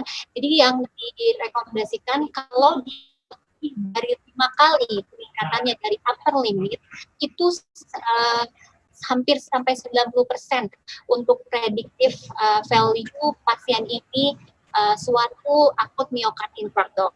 Tapi kalau dia hanya meningkat 3 kali dari upper limit, itu kita masih bisa pikir ini suatu infark miokard tapi penyebab lain, misalnya miokarditis, faktor subo, dan seterusnya. Tapi kalau kurang dari 3 kali itu dia predictive value-nya persennya akan semakin turun. Nah, mungkin itu, dok. Jadi harus satu clinical anxiety kalau saya.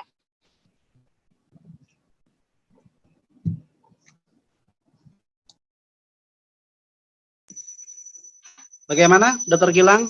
Apakah jawaban dari Dr. Vena Rosalenda cukup buat Dr. Gilang atau ada yang mau ditambahkan, dokter?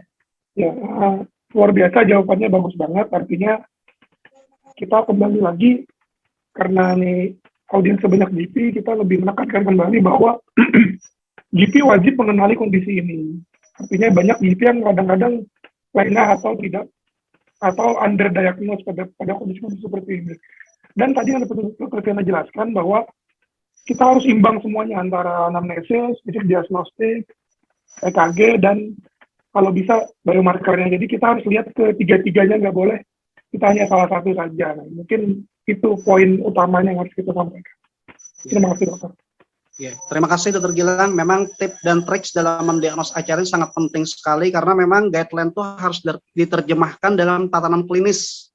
Sementara kita memiliki keterbatasan dalam hal alat-alat dan sebagainya. Sehingga bagaimana kita menegakkan diagnosis ACS itu secara working diagnostik. Mungkin begitu ya, Mas Dr. Gilang, ya. Mungkin demikian maksudnya. Ini alhamdulillah pertanyaan sudah ada banyak yang masuk ternyata. Yang pertama ini ada dari Dr. Andreas. Izin bertanya, dokter, untuk Dr. Pina. Di tempat kami itu hanya ada CK-CKMB. Bagaimana kita melakukan roll in maupun roll out pada kasus ACS? Ini mungkin masih ada kaitan dengan yang didiskusikan barusan tadi, Dr. Vina. Kemudian yang kedua dari Dr. Dea Ari Kurniawan, dalam hal kita melakukan loading DAPT, double antipalatal terapi, kemudian kita tidak tahu bagaimana anatomi koroner daripada pasien yang mau dilakukan tindakan strategi invasif, itu bagaimana strateginya? Apakah tetap boleh menggunakan clopidogrel atau bagaimana? Silahkan Dr. Vina untuk 2 pertanyaan sementara ini dulu. Baik, terima kasih untuk Dr. Andreas. Saya coba jawab ya. Jadi masih berhubungan dengan penjelasan tadi. Untuk CKMB itu memang sayang sekali tidak direkomendasikan lagi karena memang tidak sensitif ya untuk kardiobiomarker untuk kardiak. Jadi dia bisa saja penyebab lain, otot dan lain-lain sehingga tidak direkomendasikan. Jadi tidak bisa kita menggunakan mengadop misalnya ini tapi dengan pemeriksaan CKMB. Jadi tidak bisa. Syarat walaupun kita punya troponin I pun tidak bisa, kita harus yang high sensitivity troponin I. Di guideline itu kalau teman sejawat mendownload itu jelas ada mereknya, kemudian setiap merek pun ada cut off dan clear cut off-nya yang berbeda-beda seperti itu. Jadi jawabannya tidak bisa. Kemudian untuk pertanyaan dari Dr. Dea Ari ya, ini satu angkatan saya, izin slide share juga ini. Apakah slide saya terlihat, Dr. Faisal? Sebentar. Belum ya? Belum ya? Oh ini. Nah ini ya. Jadi mungkin Dr. Dea Ari ingin berdiskusi tentang ini ya. Ya, kelihatan Dr. Vina, silahkan. Baik, jadi memang di penjelasan guideline itu ada yang cukup menarik. Tidak direkomendasikan kelas 3 lagi ya. Kita rutin memberikan pretreatment loading dengan P212 receptor inhibitor. Dalam hal ini ada tersedia di Indonesia kan clopidogrel, prasugrel, dan tika pada pasien-pasien dengan coronary anatomi yang kita tidak ketahui dan kita juga sudah merencanakan pasien akan dilakukan early invasive. Nah, jadi bagaimana strateginya? Nah, sebenarnya mungkin kalau kita bisa baca lebih lebih dalam lagi, sebenarnya apa sih asbabun nuzul ya, maksudnya asal usulnya kenapa rekomendasi ini keluar. Nah, jadi dari ACCOS trial, kemudian SCAR trial dan ISAR 5 trial itu memang gagal untuk membuktikan bahwa pretreatment kita loading dose untuk antitrombotik selain aspirin itu sebelum dilakukan strategi PCI itu gagal meningkatkan outcome. Jadi malah ada yang penelitiannya hanya meningkatkan resiko untuk bleeding risk. Nah, sementara mungkin maksudnya di sini adalah loading untuk pretindakan itu, dokter. Jadi misalnya kalau kita dijaga di sini ya di Banjarmasin khususnya yang very fair itu ya sebenarnya kita loading aspilet sama clopidogrel saja 4 tablet. Nah, kalau untuk clopidogrel itu dia loadingnya kalau untuk tindakan itu sampai dengan 600. Jadi dinaikkan dosisnya, itu contoh. Nah, ternyata rutin pemberian 600 mg ini itu tidak tidak meningkatkan outcome, juga justru meningkatkan risiko untuk bleeding risk. Sementara balik lagi ke prinsip yang tadi saya sampaikan bahwa pemberian antiplatelet dan antitrombotik tetap harus menimbang ischemic risk dan bleeding risk seperti itu. Jadi bagaimana caranya? Caranya adalah tetap kita harus menggunakan selain tadi ya tools kita, anamnesa, kemudian pemeriksaan fisik, EKG, jangan lupa riskornya. Untuk risk iskemik kita bisa pakai GRACE, kemudian yang untuk bleeding ini kalau berdasarkan yang terbaru dengan skor BARC. Jadi itu bisa kita timbang-timbang nih, apakah pasien ini perlu kita berikan loading untuk periprosedural. Kira-kira mungkin seperti itu ininya. Jadi tetap harus adjustment klinis kalau dari saya. Terima kasih, Dr. Vina. Saya pikir cukup jelas dan sistematis jawabannya.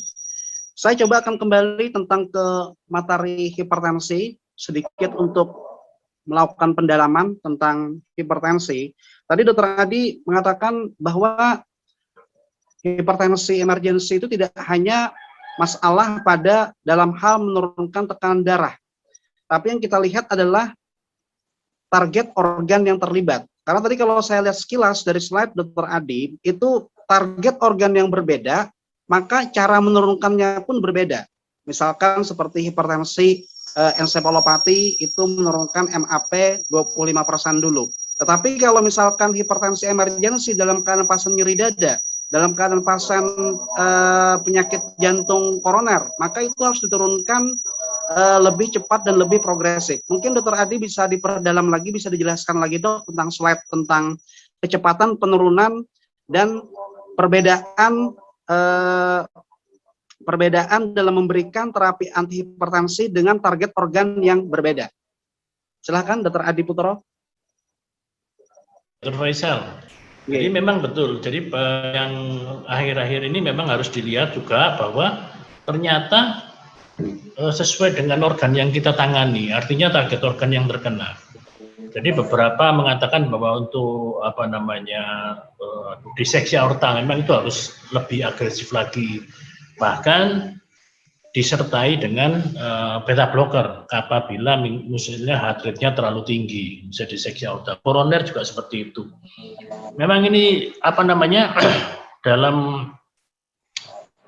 jurnal American Heart Association, memang ini tuh hanya berdasarkan ternyata ya, saya juga baca, itu ternyata hanya berdasarkan pengalaman dari expert. Jadi walaupun ini evidence base-nya kelas 3, tapi ini ternyata memang berguna. Jadi memang ini sesuai dengan target organ yang terkena. Tadi yang sudah saya saya sampaikan tadi, tentunya ternyata tidak hanya atau monoterapi saja. Jadi tetap harus diperhitungkan organ apa yang terkena. Saya rasa itu Dr. Faisal. Jadi dikatakan bahwa ini hanya most recommendation are based on expert consensus. Jadi memang seperti itu untuk cara-cara penurunannya. Terima kasih Dr. Faisal. Oke, ya karena ini kenapa saya angkat sedikit, karena ketika saya dokter umum itu asumsinya bahwa kalau hipertensi emergensi dipukul rata harus pelan-pelan. Iya. Ternyata butuh sekolah spesialis, ternyata tidak begitu. Iya, betul. Jadi ini kalau boleh saya share lagi, mungkin ada yang lebih lengkap. Ini nanti mungkin bisa bahkan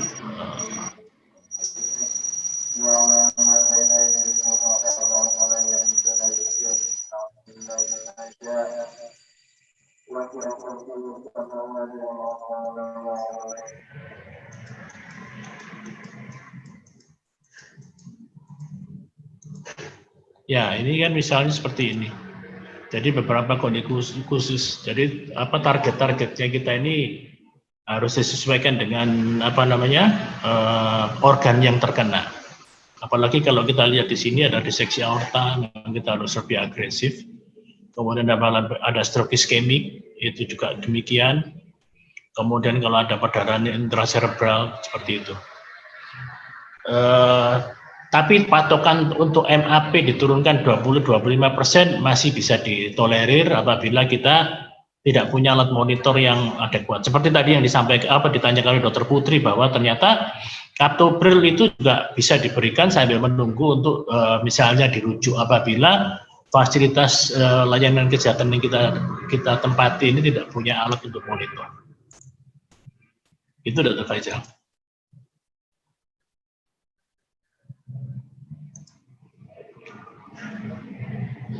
Terima kasih Dr. Adi Putro, sangat mencerahkan sekali tentang hipertensi ini. Saya coba akan kembali ke pertanyaan audiens. Sebentar saya buka dulu.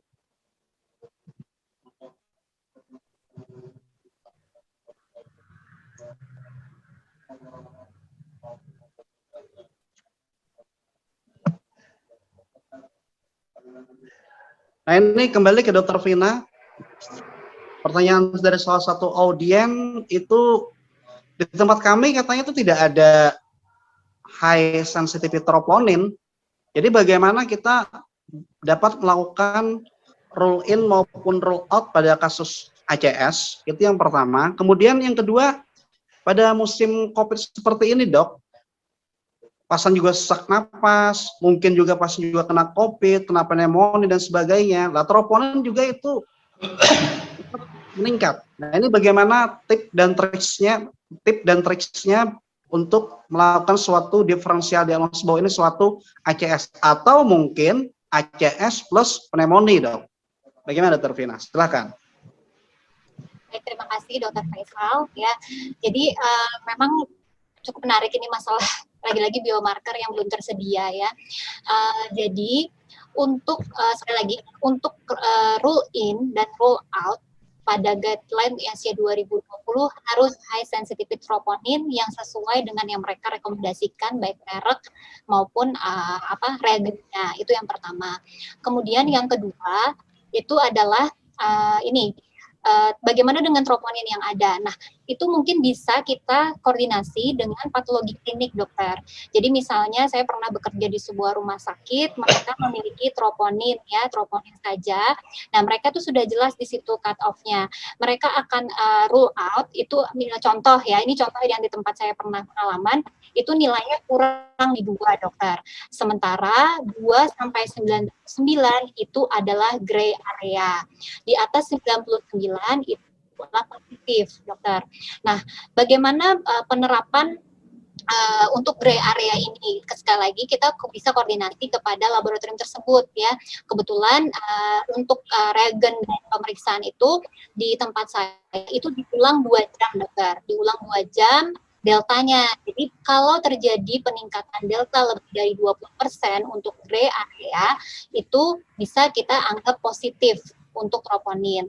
Tetapi sekali lagi memang karena biomarker ini satu tadi ya bukan high sensitivity, itu satu. Makanya yang konvensional itu ditinggalkan karena clear cut off-nya itu sangat jauh. Bisa aja kita positif palsu atau negatif palsu. Nah, seperti itu. Jadi untuk saran saya jawabannya nanti kalau yang punya troponin coba dikoordinasikan ke bagian laboratorium. Mereka cut off-nya itu seperti apa. Sehingga untuk rapid rule in dan rule out itu tidak bisa. Bagaimana tipsnya? Tipsnya kembali tetap kita lihat algoritma pasien. Jadi algoritma pemeriksaan biomarker ini yang kita observasi ini selama kondisi stabil ya, artinya hemodinamik stabil. Karena kalau misalnya tidak stabil itu masuk berarti kriteria entah dia very high risk atau yang high risk, dokter. Jadi kalau tidak itu kita bisa lebih banyak menggunakan sources yang kita sediakan. Disinilah tempatnya kita bisa menggunakan echo juga, dokter, sebagai salah satu tools kita. Kalau sudah punya MSCT koroner juga bisa, karena kalau berdasarkan guideline ini izin share kembali ini ya, jadi mungkin kita bisa mengadopt ini, dok. Jadi kalau misalnya inkonklusif untuk EKG maupun ini kita bisa menggunakan echo ya, kemudian bisa kita ulang tadi. Dan di sini kita bisa stress testing, apa kita bisa proceed langsung koro saja, atau kita elektif semuanya, atau kita lakukan MSCT kardiak untuk memastikan pasien ini benar ada ACS atau tidak. Sekali lagi di sini observe ya, pilihannya kalau bisa discharge kalau memang stable, atau kita rawat inap dulu. Jadi ini benar-benar juga balik ke clinical judgment. Jadi kalau saya tipsnya mungkin itu. Jadi yang bisa kita adopt untuk yang observe-nya ini, dok, kita menggunakan pemeriksaan penunjang lain seperti itu. Kemudian tadi pertanyaan yang kedua adalah ya lagi-lagi ini pandemi ya, jadi belum bisa ini. Jadi kalau kita berkaca, pertanyaan dari Dr. Anggarda itu kalau nggak salah ya, kalau kita berkaca pada rekomendasi Perki tentang penyakit-penyakit jantung dan kondisi pasien COVID, itu sekali lagi belum ada, dokter, yang jelas. Tapi semua prinsipnya adalah tetap mengikuti apa yang ada. Jadi maksudnya kalau memang kita curiganya ada suatu ACS non-steak, kita berusaha menggunakan resource yang ada, evaluasi EKG, kardiak, dan yang tadi saya bilang. Nah, kalau memang kondisinya suatu shock kardiogenik dan lain-lain, kita lihat fasilitas kita, Dok. Kalau memang fasilitasnya sudah merupakan PCI center dan memang sudah ready untuk menggunakan APD level 3 dan untuk cath lab yang dengan COVID, karena beberapa center ini sekarang karena kasusnya sudah makin banyak ya, tentu tidak menutup kemungkinan sudah membuka primary PCI yang khusus pasien COVID. Jadi memang ini benar-benar menjadi tantangan Dokter Angga, tapi tetap balik lagi disitulah tantangan kita. Jadi tadi simptomnya harus jelas, kemudian kardiak biomarker mungkin tadi kalau salah satunya bisa kalau dia lebih tinggi 5 kali itu kita berpikir miokard infark. Tapi lihat dulu nih apakah ini suatu miokard infarknya related dari obstruktif dari CAD atau dia bagian dari COVID, miokarditisnya. Nah, disitulah perlunya mungkin tidak hanya satu bagian, jadi perlu diskusi ini antara bagian paru, penyakit dalam, dan jantung. Tapi sekali lagi, alurnya itu belum ada. Jadi prinsipnya Perki hanya merekomendasikan sesuai dengan algoritma penyakitnya yang ada, disesuaikan dengan kondisi. Dan sebisa mungkin menegakkan ini COVID atau tidak. Alhamdulillah kan sekarang rapid antigen tersedia di mana-mana, cepat, jadi bisa kita menentukan kira-kira pasien ini COVID atau non-COVID. Mungkin jawaban saya seperti itu, Dok. Mungkin yang panelis bisa menambahkan, Dr. Putri dan Dr. Gilang, pengalaman masing-masing nih. Saya persilakan untuk panelis yang kedua, Dr. Gilang, untuk dapat menambahkan dari statement Dr. Vina. Mungkin bisa berikan pencerahan kepada kita semua. Silakan Dr. Gilang.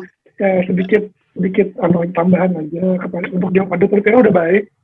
Saya sedikit menambahkan bahwa kita jangan terjebak, kita nggak punya HS troponin, kita tidak bisa diagnosis penyakit ini, nggak boleh pikir seperti itu. HS troponin itu adalah gunanya mempermudah rule out dan rule in. Kalau dia negatif, gejala nyeri dada tidak jelas, EKG normal, negatif dalam dua kali serial, kita langsung bisa bilang itu bukan. Jadi cepat banget keluarnya, dalam 3 jam kita bisa roll out. Tapi begitu pula sebaliknya, apabila dia positif dengan gejala yang khas dan EKG yang sugestif terhadap iskemia, maka kita bisa segera roll in. Apa pentingnya roll in yang cepat? Agar kita bisa cepat melakukan invasif strategi. Seperti itu kan Dr. Vina ya sebenarnya. Peran dari HS troponin ini.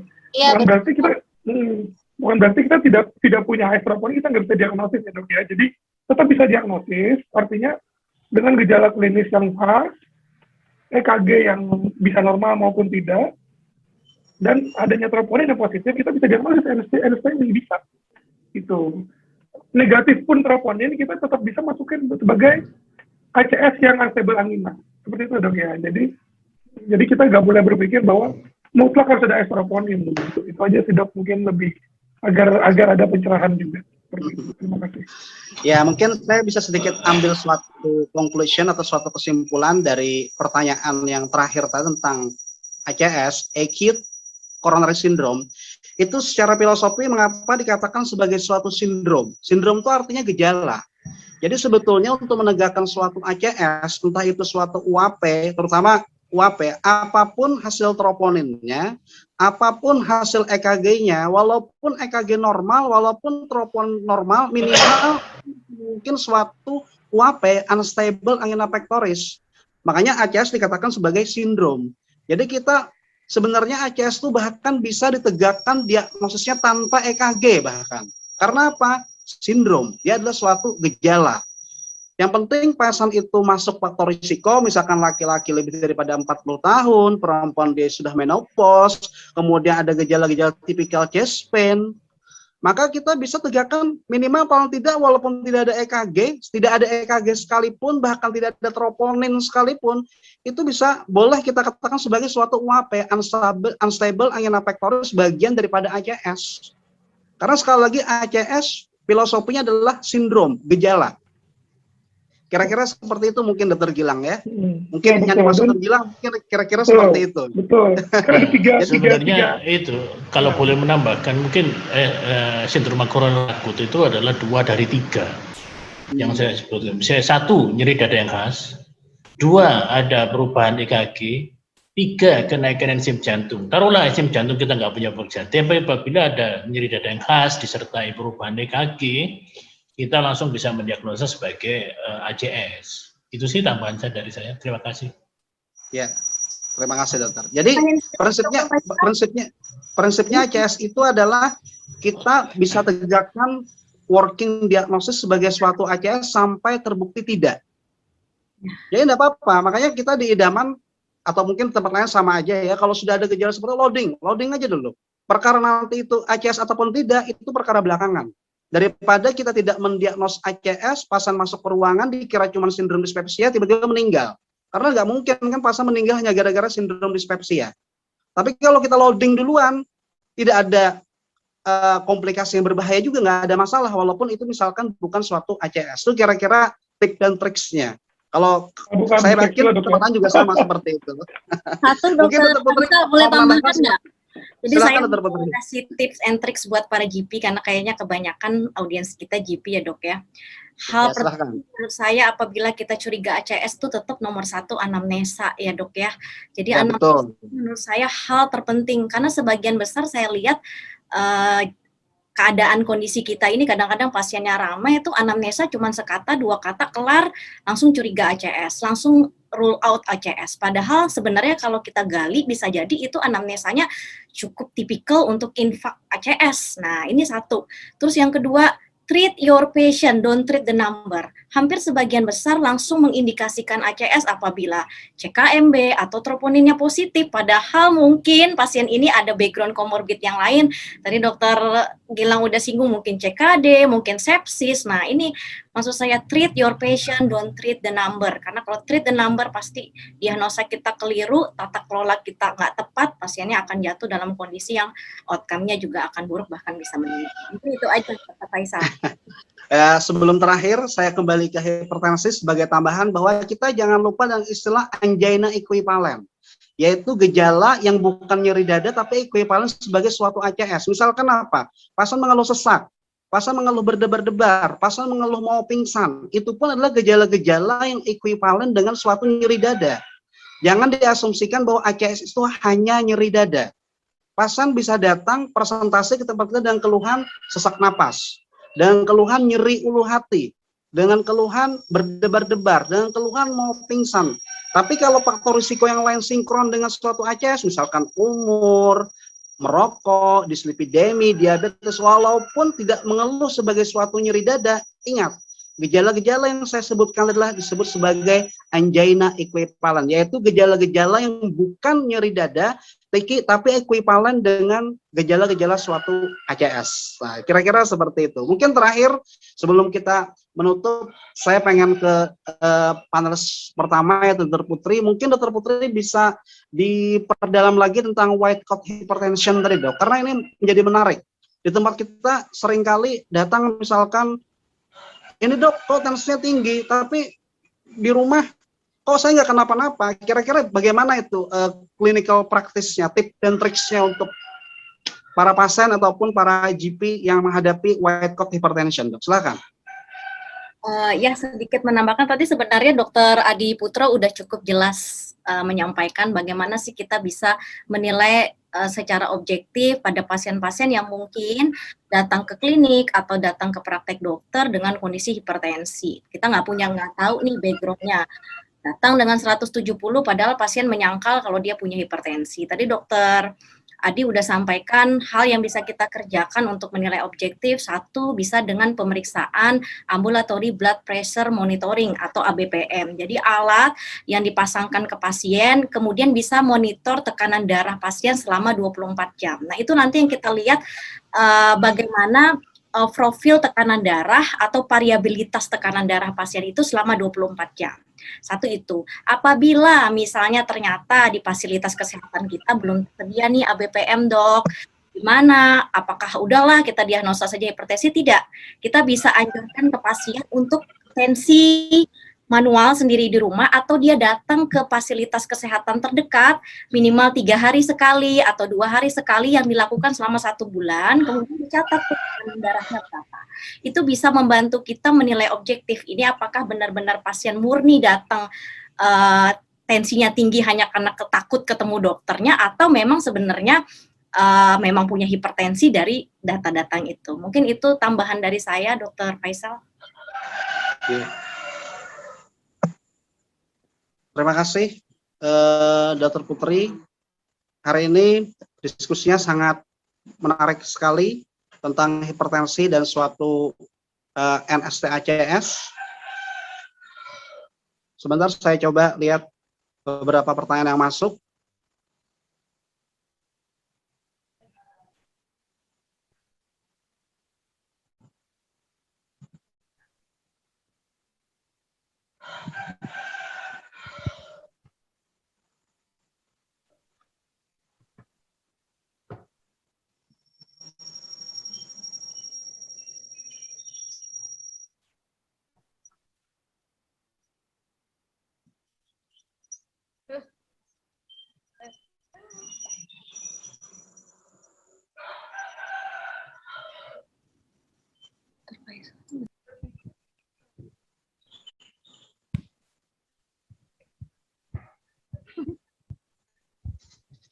Ya udah, iya.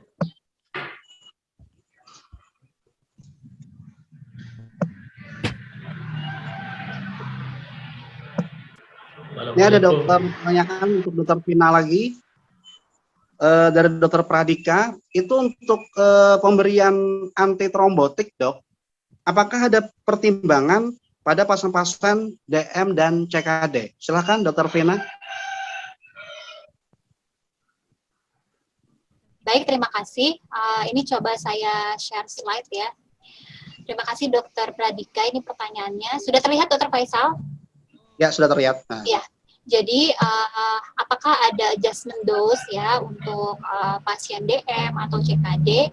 Jawabannya, kalau untuk ini antitrombotik ya, dan sini terlihat ya, antitrombotik itu tidak ada. Jadi, tapi memang kita harus memperhatikan misalnya seperti Fondaparinux, enoxaparin itu untuk yang creatinine clearance-nya kurang dari 30 itu tidak direkomendasikan. Sehingga pilihannya kita pakai unfractional heparin ya. Sedangkan untuk antitrombotik ini kita lihat yang sering kita gunakan, Clopi, Prasugrel, Tika, Cangrelor itu tidak ada perlu adjustment data. Kemudian dialisis ini limited data. Jadi mungkin itu jawaban saya, dok. Oh ya, dok. Kalau misalkan dok, ini ada pertanyaan lagi dari Dr. Hadi. Misalkan pasien itu sudah rutin konsumsi antiplatelet. Nah kemudian tiba-tiba dia serangan lagi, apakah perlu di loading dengan antiplatelet yang sama atau bagaimana, dok? Ya, terima kasih Dr. Faisal. Jawabannya adalah ya tetap di loading ya.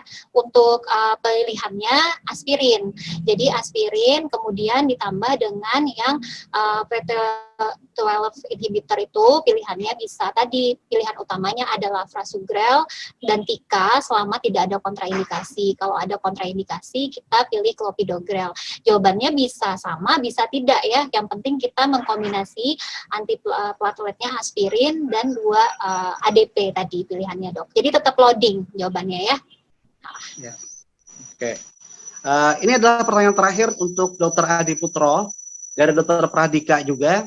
Ini bagaimana jika penurunan hipertensi tidak sesuai target dalam waktu yang ditentukan, dok? Jadi kira-kira langkah apa lagi yang kita lakukan setelahnya? Misalkan pasien datang dengan diseksi aorta sudah kita berikan sesuai dengan guideline, atau dengan hipertensi dengan koroner sudah kita berikan obat sesuai dengan organ damage-nya, kita target mestinya harus turun di jam sekian, tetapi ternyata tidak sesuai target. Apa yang harus dilakukan lagi, dokter? Ya, terima kasih. Wah, perhatikan anak saya nih, kok gak janjian. Sebenarnya gini, tekanan darah pertama itu kan masuk dalam resisten apabila tekanan darahnya itu bukan termasuk kategori hipertensi emergensi itu ya, kita bisa lifestyle modification, kemudian dikasih kombinasi. Demikian juga kalau misalnya kita hipertensi emergensi tidak turun sesuai dengan target keinginan kita. Jadi kita harus melihat satu, yang pertama apakah ada komorbid yang lain.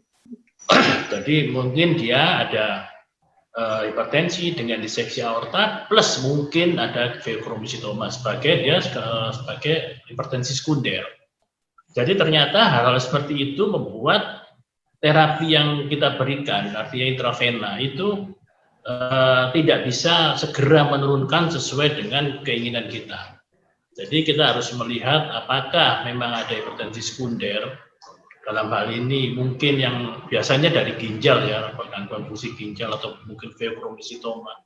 Itu ternyata memang sulit apabila terjadi hipertensi emergensi disertai gangguan-gangguan seperti itu. Jadi kita harus melihat organ-organ lain yang terkena, bukan hanya misalnya kita ketemu diseksi aortanya saja, juga bisa juga dikombinasi. Tadi ada beberapa yang sudah saya sampaikan, misalnya hipertensi emergensi dengan kondisi udim paru misalnya, itu bisa diberikan tambahi dengan furosemid, misalnya diuretik, untuk mempercepat penurunan tensi sekaligus mengurangi perluasan kerusakan organ target. Begitu Dr. Faisal, terima kasih. Terima kasih Dokter. Mungkin ini terakhir sebelum kita tutup, saya mungkin mau ke panelis yang kedua. Ini kebetulan Dokter Gilang konsen di bidang ehokardiografi. Dok, kalau misalkan ACS misalkan ya, ACS nih pasien. Kalau kita eho itu sebenarnya apa dok yang kita cari? Ini pertanyaan simple ini. Pertanyaan yang ya sebetulnya simple tapi yang mungkin sulit juga dijawab. Silakan Dokter Gilang. Sebagai praktisi. Termasuk terakhir dok ya berarti ya. Dok, ya. Penutup ya.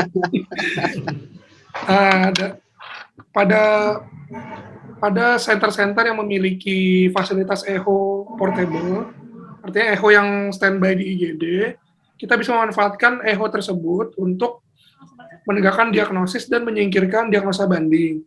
Contohnya saya tadi seperti Dr. Adi, cerita ada hipertensi emergensi, tapi juga ada kausanya dari diseksio misalnya. Nah itu, diseksio bisa kita intip di echo, salah satu seperti itu, untuk menyingkirkan diagnosis yang lain, atau misalnya penyakit seperti perikarditis dan lain-lain. Dan untuk ACS sendiri yang paling kita lihat adalah dari wall motion abnormality-nya. Jadi kita lihat ventricle kiri, kita lihat wall motion-nya bagaimana, apakah ada hipokinesis atau ada akinesis. Jadi tapi echo tentunya pada yang memiliki skill atau keahliannya. Artinya mungkin untuk saat ini masih kardiologis ya dok ya, ada profesi lain soalnya. Itu aja dok. Terima kasih Dr. Gilang atas pertanyaannya. Luar biasa diskusi hari ini, dan core yang ke-8 ini tentang hipertensi dan NSACS. Pesertanya hampir lebih daripada 300.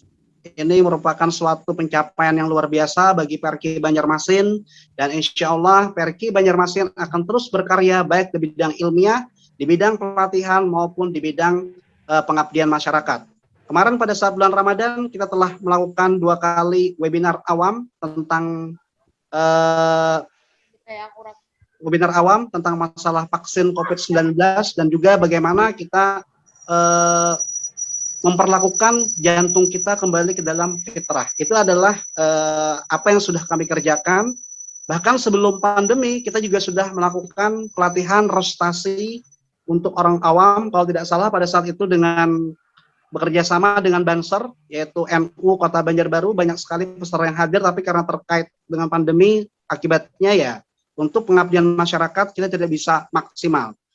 Mudah-mudahan core selanjutnya, kegiatan ilmiah selanjutnya, kemudian pengabdian masyarakat, kegiatan pelatihan yang dilaksanakan oleh Perki Banjarmasin, dalam waktu dekat ini kalau tidak salah ada pelatihan ACLS dan EKG ya Dr. Putri. Mungkin Dr. Putri bisa menambahkan secara lisan saja untuk ACLS dan pelatihan EKG Dr. Putri.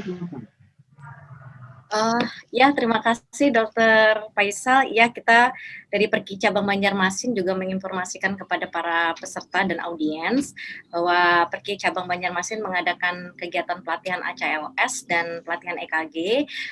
Silahkan nanti dihubungin kontak person Perki Cabang Banjarmasin apabila ada yang membutuhkan. Jadwal dan lain-lain bisa di IG kita ya, Dok Faisal ya, di IG @perki_Banjarmasin. Silahkan informasi ada semua di sana. Ya, sebelum menutup acara ini, kami dari Perki Banjarmasin juga menghimbau kepada audiens sekalian untuk tetap menjaga protokol kesehatan dengan menggunakan masker secara rutin, menjaga jarak minimal 1 meter, hindari kerumunan, dan kurangi mobilitas. Kami atas nama Perki Banjarmasin mengucapkan terima kasih kepada pihak sponsor, Hairbeser maupun Arixra yang telah mensupport acara ini.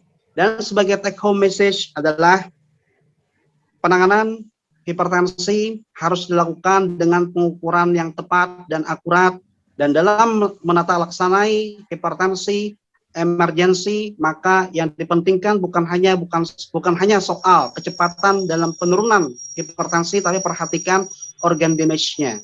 Karena organ damage yang berbeda, maka tata laksana juga akan berbeda. Kemudian untuk ACS, acute coronary syndrome, adalah suatu sindrom klinis yang dapat ditegakkan berdasarkan working diagnostik atau gejala.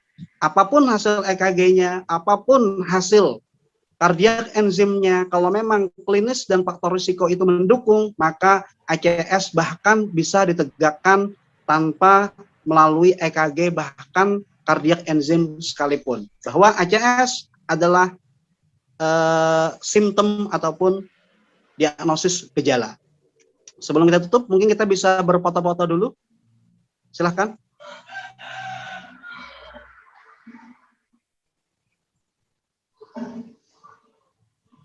Silahkan panitia, kalau mau foto-foto sebelum ditutup. Iya, baik. Terima kasih kepada Dr. Faisal selaku moderator. Sebelum menutup acara, kami undang seluruh panelis untuk berfoto bersama terlebih dahulu. Mohon untuk menyalakan kameranya dan bersiap. Baik, aba-aba ada pada saya. Hitungan ketiga, 1, 2, 3. Ditunggu sebentar. Ya, sesi foto yang kedua. Boleh ganti gaya, Dok? Ya. Hitungan ada pada saya kembali di hitungan ketiga. 1, 2, 3. Ya, sesi foto yang terakhir kami juga mau mengundang untuk dari pihak Tanabe, bila ada yang ingin bergabung silakan menghidupkan kameranya.